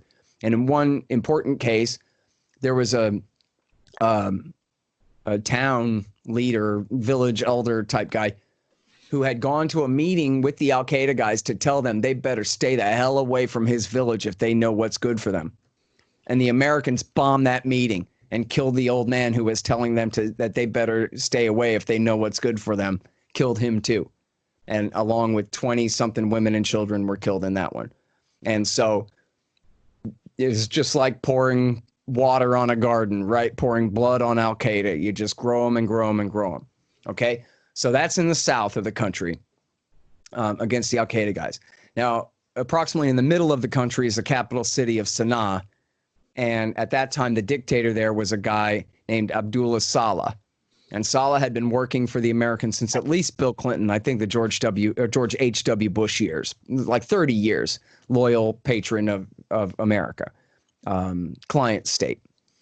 And so Obama had to pay him in money and guns for permission to wage the drone war. In fact, he would even take responsibility for drone strikes that everybody knew were American drone strikes. Chelsea Manning later proved in the WikiLeaks that they had a deal that he would take responsibility for the American deaths. But then he took all the money and guns and picked a fight with the Houthis, who are a group of Zaidi Shia rebels from the north of Yemen, up in the Sada province. And the problem with that was every time he attacked them, they beat him. And every time he attacked them, they grew stronger, just like Al-Qaeda grew stronger every time we attacked them in the south. The Houthi group grew stronger and stronger every time Saleh attacked them. Then the Arab Spring revolutions and Days of Rage and all that come in 2011. And there's a massive protest movement, and the Houthis join it. The Houthis, the Southern Socialists, I don't know about the Al-Qaeda guys, but the Muslim Brotherhood and everybody else were saying, we got to get rid of Saleh now. We want democracy and regular elections and whatever. Well, somebody set off a bomb and almost killed Saleh, or at least they wounded him pretty severely. So he was at home convalescing. And at that point, Hillary Clinton made a deal with the Saudis that let's go in there and we'll push him out and we'll install his vice president, Hadi, in power. And they held an election. And again, check my work. Just put in Hadi ballot 2012, and you'll see there's one man on the ballot. One name on the ballot, just like in the Soviet Union. Yeah, you can vote, but there's only one party to vote for. Same kind of thing here. And Hillary Clinton called this the invention of Yemeni democracy, that she and Saudi had installed a dictator. Okay, well, so Hadi made the same mistake that Saleh made in trying to attack the Houthis in the north. But he never had anything like the power and influence lined up that Saleh had had. And in fact, Keith, when Saleh lost his job, was fired by the Americans, he didn't just run off, he took his army with him. And took, like 2/3 of the army followed Saleh when he left. And then here's the rub. He went and joined forces with the Houthis because it turns out, that Saleh was not a member of the Houthi political movement, but he was a Zaidi Shia from the north, just like them. And so he made an alliance with them, and they ended up marching on the capital city and seizing it by the end of 2014. And forced Hadi out of power. Now, if you check carefully, if you look at the, in fact, just read my last couple articles for antiwar.com. There's some references to this in there. Wherever I mention Yemen, I always bring this up. That there's a Wall Street Journal article, and there's an article in Al Monitor by Barbara Slavin. And they both report the same thing. Michael Vickers, who was the Deputy Secretary of Defense he was a general, but he's Deputy Secretary of Defense for Intelligence, something like that. I forget his exact role. So that's a civilian position, I think, but maybe he was maybe he was a civilian by then. I'm pretty sure he was Deputy Secretary of Defense for Intelligence, but had been a 2-star. Anyway, so Michael Vickers explains to the Atlantic Council, and Barbara Slavin reports this, and then the Wall Street Journal had it from other sources, that the U.S. is working with the Houthis. We don't mind if the Houthis take over the capital city. What do we care about that? You know who the Houthis hate? Al-Qaeda.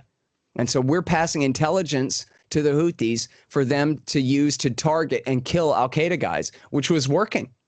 And they were successful at that. But then just 2 months later, Barack Obama, in March of 2015, stabbed the Houthis in the back and took Al-Qaeda's side against them. When Saudi Arabia wanted to launch this war, it was Crown Prince Bonesaw Mohammed bin Salman, who was at that time had just been named Deputy Crown Prince and Defense Minister, just 29 years old. And Patrick Coburn wrote an article back at the time about how this is all public choice theory politics inside the Saudi royal family. This hardly has anything to do with the Houthis or Yemen. This is about Mohammed bin Salman moving up in the chain of command and solidifying his power inside the royal establishment there in Saudi Arabia, which apparently did help him because he arrested his cousin, bin Nayef, and made himself crown prince. He's now the de facto king. Marginalized all his cousins, arrested all his uncles and anybody who could stand in his way, and moved up and launched this war. And the Obama government helped them do it. And the Obama government, they told the New York Times that the reason that they did it was because they had to placate the Saudis. And they knew, as they put it, that the war against the Houthis would be long, bloody, and indeterminate. In other words, they knew that they didn't even know what victory was supposed to look like. And they launched it anyway. And why? To placate the Saudis. Why'd they have to placate the Saudis? Because Obama was in the middle of doing a deal with the Iranians for the nuclear deal. Now, you might think that that nuclear deal, which very much did lock down the Iranian nuclear program and prevent them from even being theoretically within a year of being able to make a single nuclear bomb, you might think that was a big favor to the Saudis. That, boy, see how well we protect your interests, locking down Iran's nuclear program? But no, turns out that the Iranian bomb was always a hoax anyway. The Saudis weren't afraid of that. That was always a pretext. What they were afraid of was that Obama might tilt back toward Iran and make America friends with Iran again, and that Saudi Arabia would lose their place of importance in the American-dominated order in the Middle East. And so in order to placate them, he went along with escalating their policy against Iran's friend Bashar al-Assad in Damascus and helped them to launch this war against the Yemenis, against the Houthis. And this meant, and look, the Saudis don't have a land force of any real note except for the U.S. Army. But all of their planes and all of their weapons and everything that they have comes from us. And so it was American F-15s flying, dropping American bombs made by Lockheed and Raytheon. Is American ships in the U.S. Navy sailing offshore to enforce the blockade and help the Saudis enforce the blockade there. Is Boeing planes doing the refueling so that the Saudi F-15s can loiter and look around for new targets to hit. It was American contractors, spies and military men who are helping them pick all their targets, collecting all their intelligence for them. And I don't know exactly what you call this, Keith, but I have 5 different sources who each have one source. 4 journalists and 1 former ambassador, all who have one source each, saying that there were American white boys sitting in the back seats of those F-15s, holding the princelings' hands all the way to their targets, helping them fly in order to drop those bombs, at least in the early days of the war. And so even though just like with Obama in Libya, you can call it leading from behind, it's absolutely an American war. It absolutely could not be taking place without American support. And Obama and Trump both have, to a slight degree, kept up the war against AQAP as well, but not really. I mean, there's a mission here and a mission there, but in fact, AQAP has joined up the United Arab Emirates mercenary army there. The UAE is in league with the Americans and the Saudis, and their mercenary army on the ground includes all the Al-Qaeda guys have joined them. And, you know, there's a reporter that I talk to from time to time from Sana'a named Nasser Arabi, and former New York Times reporter before he started reporting on this aspect of the war that they don't want to hear. But I asked him, hey, man, you know, they say they're still fighting AQAP at the same time they're fighting AQAP's enemies, the Houthis. Is there any truth to that? And he just laughs and scoffs. Oh, really? The CIA is drone bombing the UAE's army on the ground? Yeah, I don't think so. And, you know, the Associated Press has done actually quite a bit of really good work on American support and our allies' support for AQAP there in this war, and including the UAE's torture of innocent Yemeni captives and so forth. And CNN last year did a special report, and I know CNN, but this was credible, did a report about Al-Qaeda guys driving around in American MRAPs. And this is not like Western Iraq where ISIS is stealing from the armories that the Americans left behind. This is equipment that the Americans gave to the UAE. And the UAE is filling them up with their mercs, which include a bunch of Al-Qaeda guys. And so this war is treason.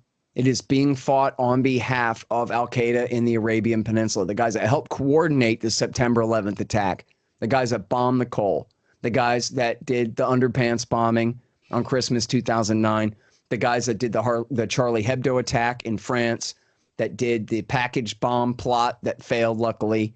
It was meant to blow up a plane over the U.S. This war is treason. And just like Somalia across the Red Sea there, it amounts to a genocide, a campaign of starvation and mass death against the civilian population of the country. And as Martha Mundy, above all, has documented, but many others as well, the U.S. Saudi UAE alliance here, Al-Qaeda alliance, they have targeted the farms. They target the grain silos. They target the flocks of sheep in the field. They target the irrigation systems. They target the hospitals, the waterworks, the electricity, the sewage. They bomb dozens of hospitals. They're doing everything they can to destroy the very basic, parts of the Yemeni economy for the sustainment of civilian life. They're deliberately targeting and killing the civilian population in order to try to pressure them to overthrow their government, which never works. It's never worked. We've had the same policy in Cuba for 70 years. It hasn't worked. We had the policy in North Korea for 70 years. It's never worked. We had this policy in Iraq for 12 years between H.W. Bush, 10 years, between H.W. Bush and Bush, 12 because it was started halfway through Bush Sr., then all the way through Bill Clinton, and then a couple of years into Bush Jr. They had this policy against Iraq, never led to the overthrow of Saddam Hussein, but it did lead to the September 11th attack against the United States. Our policy of keeping troops in Saudi Arabia, airmen in Saudi Arabia, in order to bomb and blockade Iraq, in order to force them out, is the main thing that provoked them to turn on the U.S. and attack them, and attack us back in 2001. And on page. And wait, let me just say real quick that we know for a fact that at least 250,000 civilians have died in this thing. 85,000 children under 5 years old. 85,000. And that was last year's numbers. They're certainly much higher now. And we're also on the verge of the rainy season and therefore a third cholera outbreak as well. The last two cholera outbreaks out there have been the most severe in recorded modern human history, with hundreds of thousands of cases and thousands of deaths. Sure. And on page 37, you mention Madeleine Albright on 60 Minutes discussing those sanctions, saying that she believed that the price was worth it. Later on page, I think it's 56, later you actually quote bin Laden's letter to the Americans, which he actually addresses sanctions against Iraq. So it's not like, well, I kind of have a feeling, like they're the ones who say, I have a feeling they hate us for our freedom. We have actually documented evidence to back up any statements that we make. Of course, if you go to clintonfoundation.org under charitable donations between $10 and $25 million, you could find the Saudi royal family there. Also, November 20th, 2018, statement from President Donald J. Trump on standing with Saudi Arabia after the Khashoggi incident. Of the $450 billion, $110 billion will be spent on the purchase of military equipment from Boeing, Lockheed Martin, Raytheon, and many other great U.S. defense contractors. That is on whitehouse.gov. So yeah, the Saudis are absolutely infiltrating the U.S. government. That's why Russia is the great distraction. So yeah. Think about what he's saying there, that the USA, that we're simply mercenaries, and that if you pay us money, we'll murder whoever you want. The Houthis never attacked us, never threatened us. Again, they were working with CENTCOM to kill Al-Qaeda guys up until the moment that Obama stabbed them in the back. And then think about what he's saying there. First of all, the $450 billion that the Saudis invest in the United States, what a crock. There's no $450 billion coming from Saudi into the United States. Even the $100 billion that he says is going to these few defense contractors is way overblown. That's what they promised to spend over the next 10 or 15 years, this kind of thing. And so, but even take it at face value. Well, this is a $20 trillion economy. So assuming you had no morals whatsoever and you're simply a mercenary, that still is absolute chicken feed.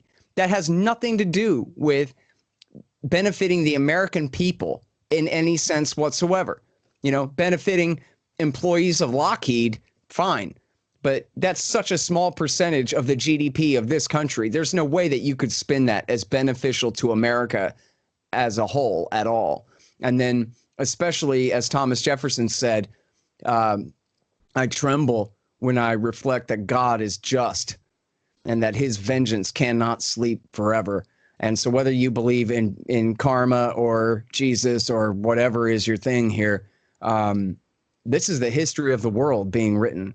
America killing hundreds and hundreds and hundreds of thousands of innocent civilians. In the words of our president, for the money, we're doing this. Yeah, it's incredible. Smedley Butler warned about it in like the 1920s. Eisenhower was a World War II general and a president. He warned about it. And then you have Trump openly saying it. Yep. So this is going to be released on April 19th, tomorrow. So I got to ask you two more big questions, and then we got a 5-question lightning round. That shouldn't take too long. Why does Waco matter? It was some deaths 20 years ago. Why is it so important? Well, I mean, first of all, because human life is precious, and those cops had no right whatsoever to kill those people the way that they did. And the Army Delta Force helped them do it on the fire on the last day.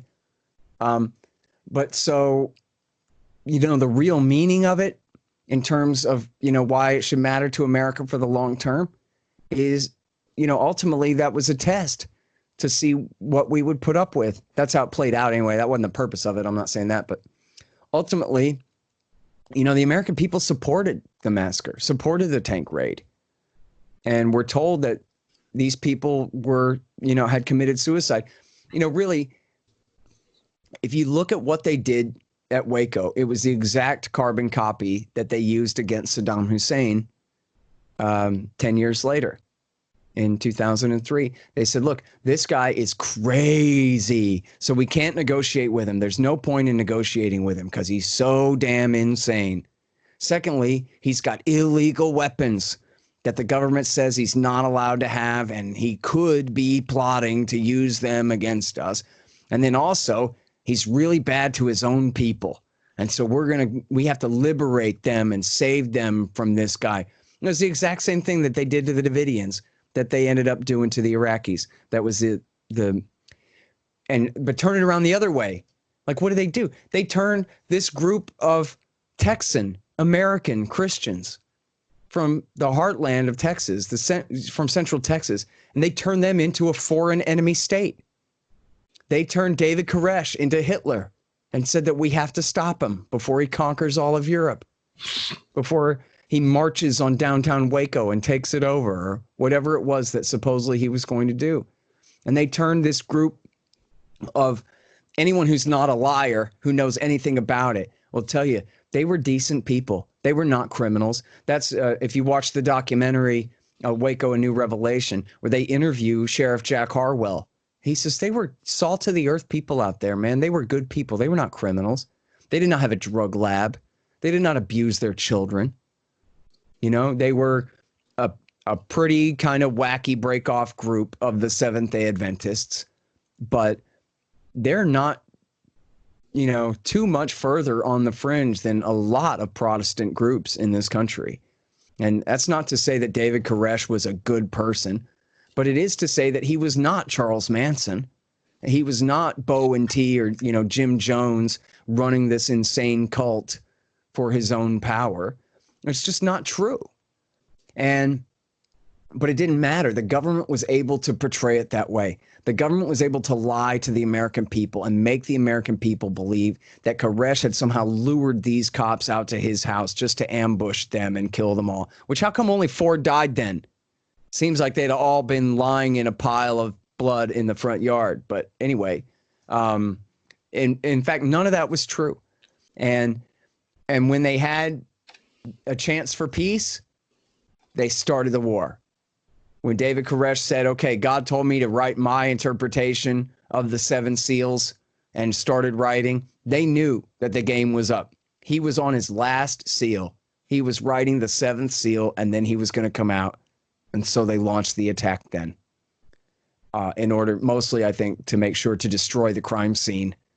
The crime being the ATF raid in the first place, where the house itself was Defense Exhibit A, full of incoming bullet holes through the walls, through the metal door in the front, through the roof, where they'd been firing their M16s from a National Guard helicopter that Ann Richards, the Texas governor, had given them to use in the name of the lie that there was a drug lab there, a meth lab, which was never true in the first place. And so it just goes to show that, yes, they can take a group of American citizens and turn them into a foreign country and wage a war against them, and including finishing them off with the Delta Force, finishing them off by putting a bomb on the concrete room where the women and children were hiding. It was a pantry. It was a storm shelter. They called it the bunker, and militarized it. It was women and children hiding under towels from the banned poison gas, CS gas, that's illegal for use under the Geneva Conventions, that they used on these people. Then they bombed that room and crushed and burned the ones that hadn't already suffocated from the poison gas. It was an absolute catastrophe, an absolute debacle and massacre of these innocent people. And they got away with it scot-free, called it a suicide. Knock a building over with tanks until it catches on fire, and then set off a bomb on top of the concrete room where the women and children are hiding, and still call it a suicide. And they could get the American people to swallow it whole, too. That, to me, as a kid, you know, I saw this play out in front of my eyes, and I never believed it was a suicide. I always believed that the cops had murdered those people. Why don't you show me the back of the house then? Yeah, because that's where they're murdering the people. And we know now from the forward-looking infrared footage from the FBI's own plane, from the FLIR, you can see the hostage rescue team and the Delta Force get out of those Bradley fighting vehicles and fire their machine guns toward the building as it's burning down and killing off the people who are trying to escape the fire in the back of the house. But the American people, they loved it, man. They thought it was great. The USA Today opinion poll had 93% supported the raid. Even after the next day, after you knew, not do you support raiding the place, but do you support the raid that just ended in catastrophe? And the answer was yes.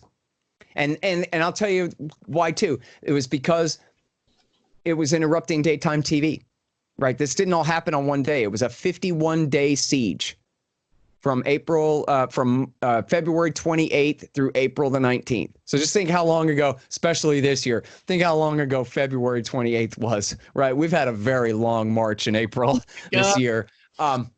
That's how long the Branch Davidian show was interrupting The Price is Right and One Life to Live. And the housewives of America wanted them all killed. And I know that because I was 15 sacking groceries at the time at the local grocery store in Northwest, suburban, white, upper middle class Austin, Texas. And every single one of those housewives wanted to go in there and murder those people themselves. Well, I say they just go in there and end it now. He said he was Jesus. Nail him to a tree. Kill them all. And I bet if you line them up, I bet you couldn't find one housewife in Northwest Austin who was opposed to go in there and end it now. Other than, I hope, my mom. I don't remember really discussing it with her at the time. But I'm pretty sure she would have been good on it. But the rest of them, no. The rest of them wanted blood because The Price is Right is more important.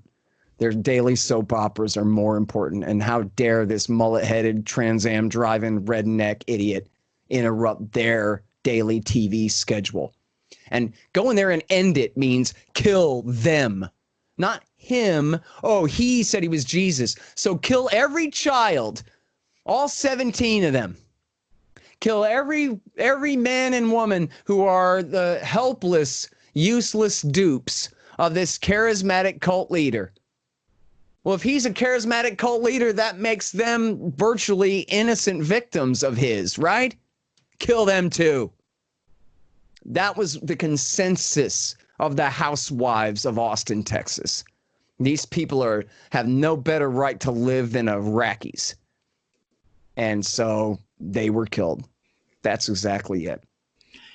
And even the original justification of what they were going in for, they could have, I had David Thibodeau on my show, and he goes, well, they could have arrested Koresh when the ATF informants were shooting with him the days before the initial raid on February 28th. Mm-hmm. So it looks like a definite setup, much like Randy Weaver. The FBI informant sold him the sawed-off shotgun by 1/4 of an inch as a justification to further invade. So, yeah, that's a total setup founded on lies. Although, well, I'll quibble with you on what happened with the Randy Weaver thing was the ATF. It was an ATF informant that set him up on the barrels because they were trying to then force him to become an informant, and he refused. So then they sent him the wrong court date, and that may have been an accident. I don't know if that's true or not. But then when he didn't show up for court, they gave him a warrant for failure to appear. At that point, it was federal marshals went to his property. And what happened was the son, Sammy, and the family friend, Kevin Smith, were walking with the dog. And the dog caught the scent of the marshals hiding and took off after them. And they shot the dog. And then, so at that point, the son, who was only 12 years old, or I think he was 14, he looked like he was 12 or something, went, oh, you son of a bitch, and started shooting at them. Wildly. I don't think he even saw them. But then they started firing back, and he turned to run, and they shot him in the back and killed him. And the family friend, Kevin Smith, I'm almost certain that was his name. It's been a long time, but the family friend was wounded and made it back into the house. And at that point, the FBI came and laid siege to the whole place. And then next day or 2 days later, the FBI sniper, Lon Horiuchi, blew Randy Weaver's wife, Vicky's head off as she was holding her infant daughter in her arms at the time. And then the siege lasted another few days, and Bo Greitz, the special ops guy, negotiated an end, and Weaver eventually surrendered and was acquitted. And the jury that acquitted him said that they wished that they had had the power to convict the ATF and the marshals and the FBI for what they had done to him and his family.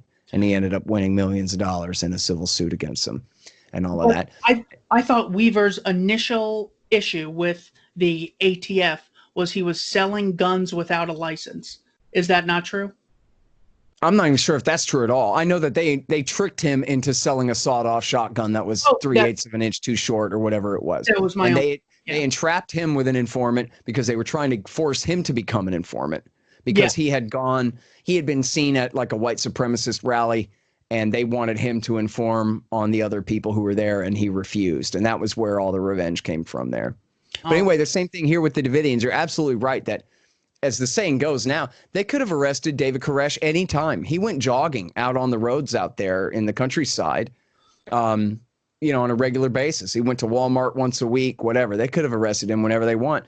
And for people who don't know the story, I strongly urge you to watch Waco, The Rules of Engagement, and Waco, A New Revelation.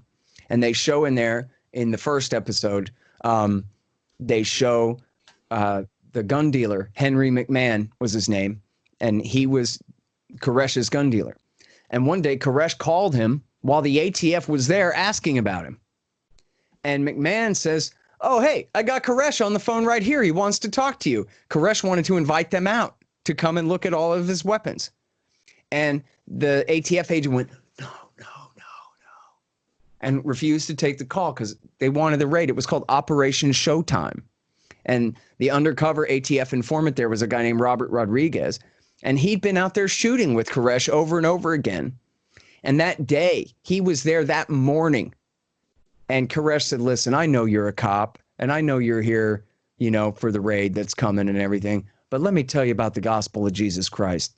And tries to save his soul and convert him that morning. And then this guy, was it Rodriguez? I'm almost sure his name was Robert Rodriguez. And he runs out he tries to warn, he calls ATF and says, they know we're coming. The element of surprise is lost. Don't come. And in fact, I think he even claimed that he was out in the road, like waving them down, trying to stop them on the road on the way in. And they just blew right past him and raided anyway, knowing that the element of surprise had been completely lost. And Koresh knew, saw right through the facade and knew this guy was a cop and tried to stop the raid. And the local news crews were already there in the front yard, set up, ready for the whole thing before the cops ever got there, because they had sent out press releases to all the news crews that we're going to have a big thing. And the whole deal, the reason they called it Operation Showtime was because, remember, this is just the very beginning of the Bill Clinton years. Bill Clinton's been in office a month and a week. And the ATF had been in a lot of trouble because they'd been selling N-word hunting licenses, as a joke, supposedly. And they had been sued by women and black employees of the ATF for sexual harassment and racial harassment and discrimination. And so then in comes Bill Clinton and Al Gore. And one, you had the whole Bill and Hillary and Captain Planet and the UN and Earth Day and all this kind of whole liberal PC culture that came with them. And you had Al Gore, who had his program of reinventing government, is what they called it. And what that meant was they were going to do a bunch of consolidations. And one of the proposals was to fold the ATF into the Justice Department and put them under the FBI of the Justice Department. Whereas at this point, they were part of the Treasury Department. And so they wanted to resist that. They're already little brother to the FBI. Now they would be nothing compared to the FBI if they were changed from Treasury to DOJ. And so they launched Operation Showtime as a public relations stunt to prove to the Democrats that we might be a bunch of mullet-headed rednecks, but we target mullet-headed rednecks too. And here this, Trans Am driving kook Koresh, he's going down at our hands, and that's going to prove how useful we are to the liberals. And that was why they did it. That was the reason for the raid, was as a PR stunt after the disaster of Ruby Ridge and the sexual and racial harassment lawsuits to try to save their bacon. And it worked. Of course, Congress, even with the total debacle, Congress lined up and gave them all the money that they wanted.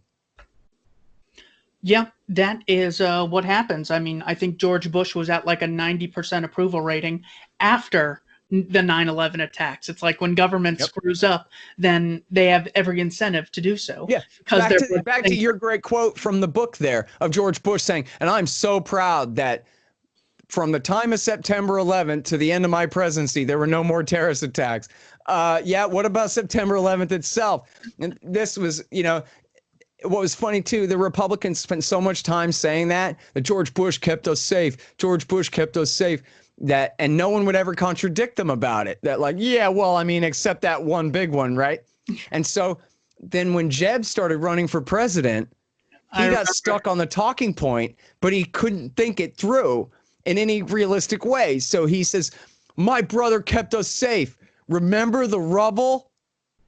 Remember the rubble of September 11th? And he kept us safe after that. Well, Donald Trump is not a CNN anchor. So Donald Trump calls him on. He goes, yeah, I do remember the rubble. What do you mean? Yeah, that attack happened on your brother's watch. You want to brag about that? And Jeb was taken totally by surprise because no one had ever made that point before where he could hear it. And he literally said, remember the rubble? As though you're just that was supposed to be the Bill Clinton years or something. Not George Bush's watch. Hey, he was only president for 8 months before that attack. I mean, have you ever had a job where your boss expected you to start doing your job within the first 8 months since he started paying you? Yeah. But anyway. Wait, before we go. Yeah. It's also the anniversary of the Oklahoma City bombing. So I'll tell you just real fast about that. Yeah, that was going to be my next question. Oh, okay. So we'll go ahead and ask it. Okay, I was going to say, what is the most important aspects of the Oklahoma City bombing that you would like people to know about? Okay, and that is that there's a huge cover-up. McVeigh did it. He was guilty as hell, but he had a lot of help. And he was not a militia guy. He was a Nazi, a real one. And all of his Nazi buddies, they were allowed to get away with it.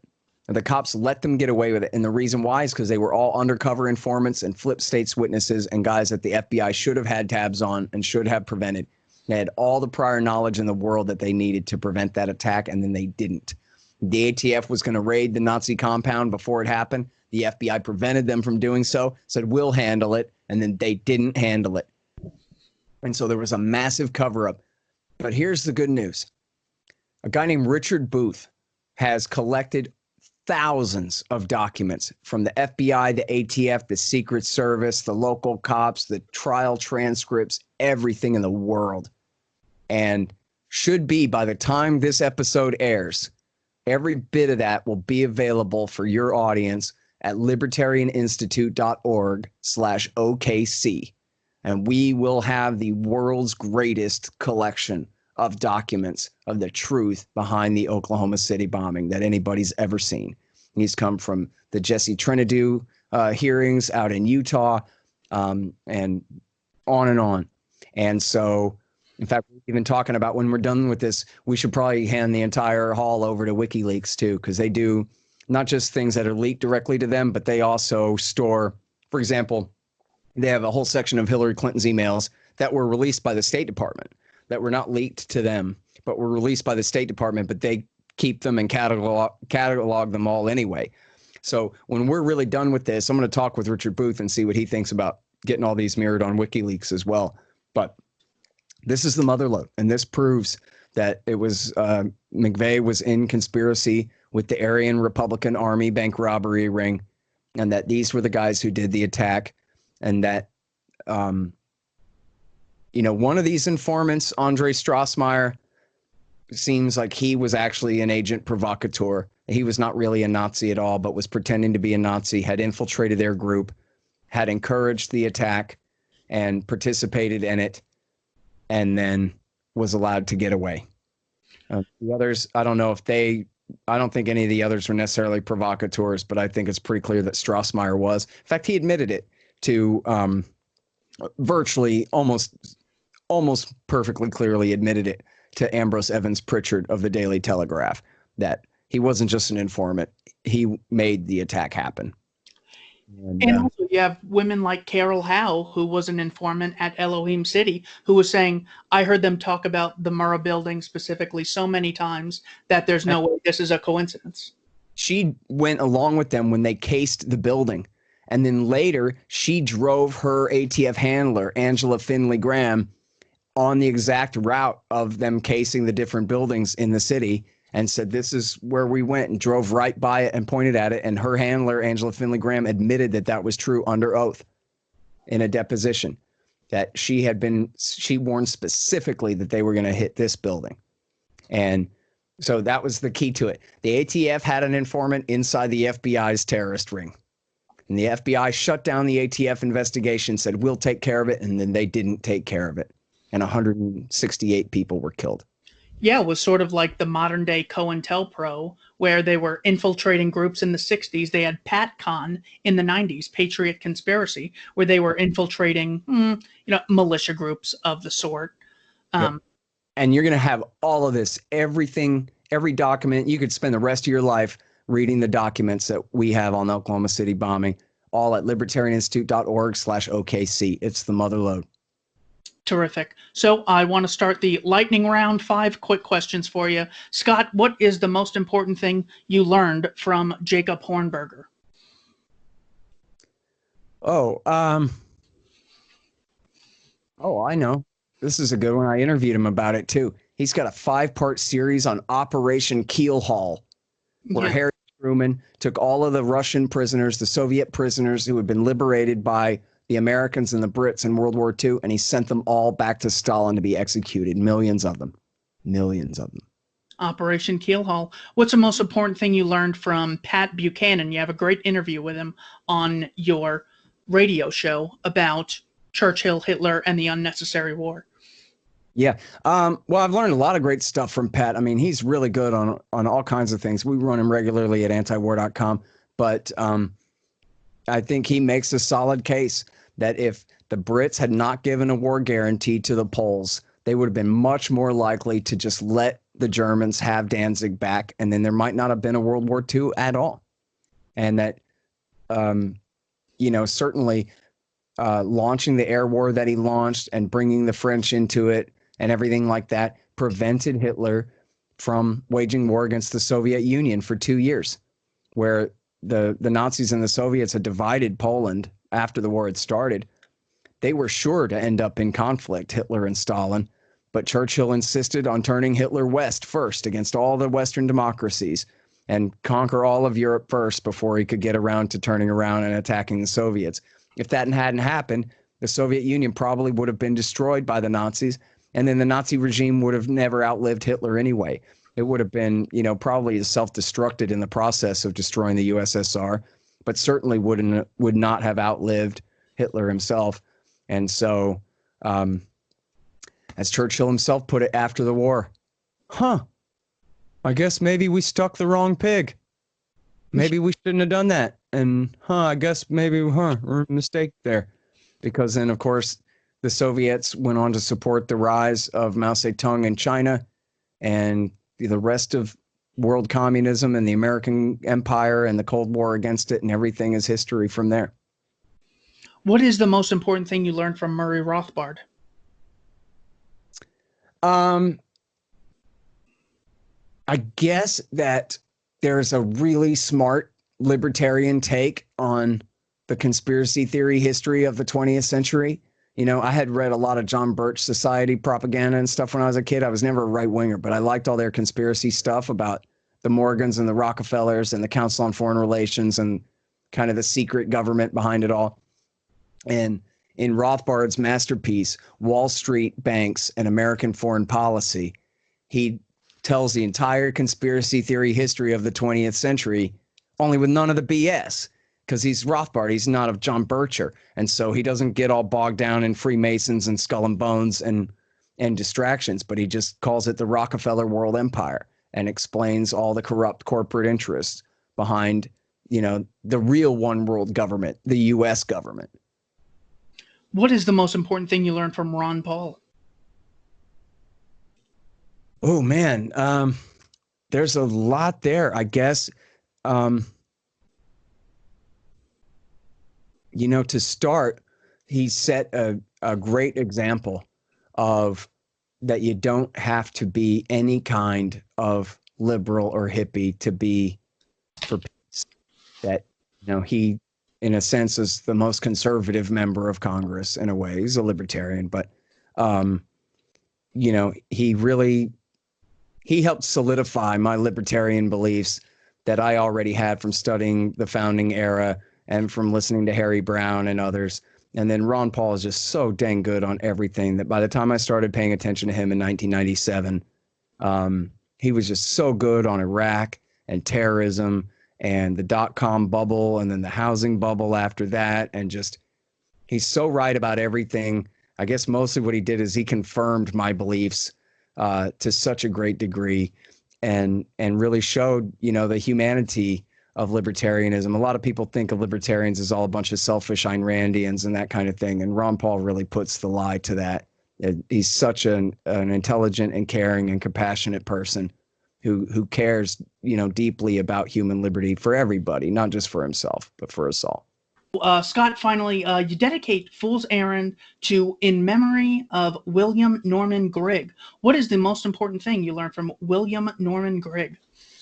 Well, I learned a ton of great stuff from William Norman Grigg. He was the editor of the New American Magazine in the 90s. He was the reason I read the John Birch stuff so much back then.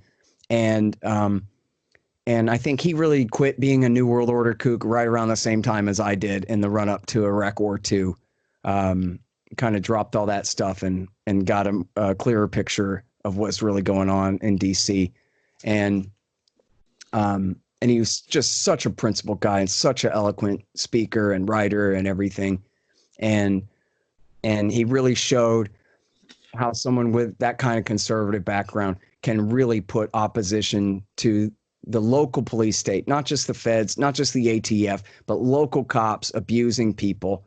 What the kind of writing and activism that you tend to expect to come from the progressive left, the ACLU, the Innocence Project and people like that. And here's old Will Grigg, the former Bircher, sticking up for people on the receiving end of the worst of bad trials and police brutality and abuse and that kind of thing.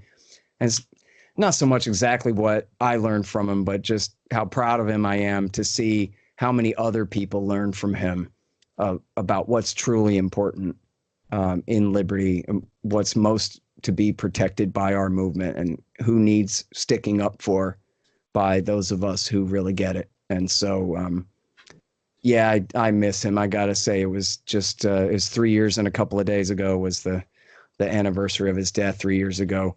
It was the greatest loss to our movement since Rothbard died, probably.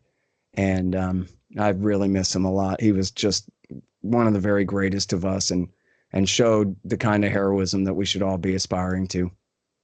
Well, thank you for keeping the great word alive on the Libertarian Institute, as well as antiwar.com. Scott Horton, thanks so much for your time. Thank you, Keith. Appreciate it, bud.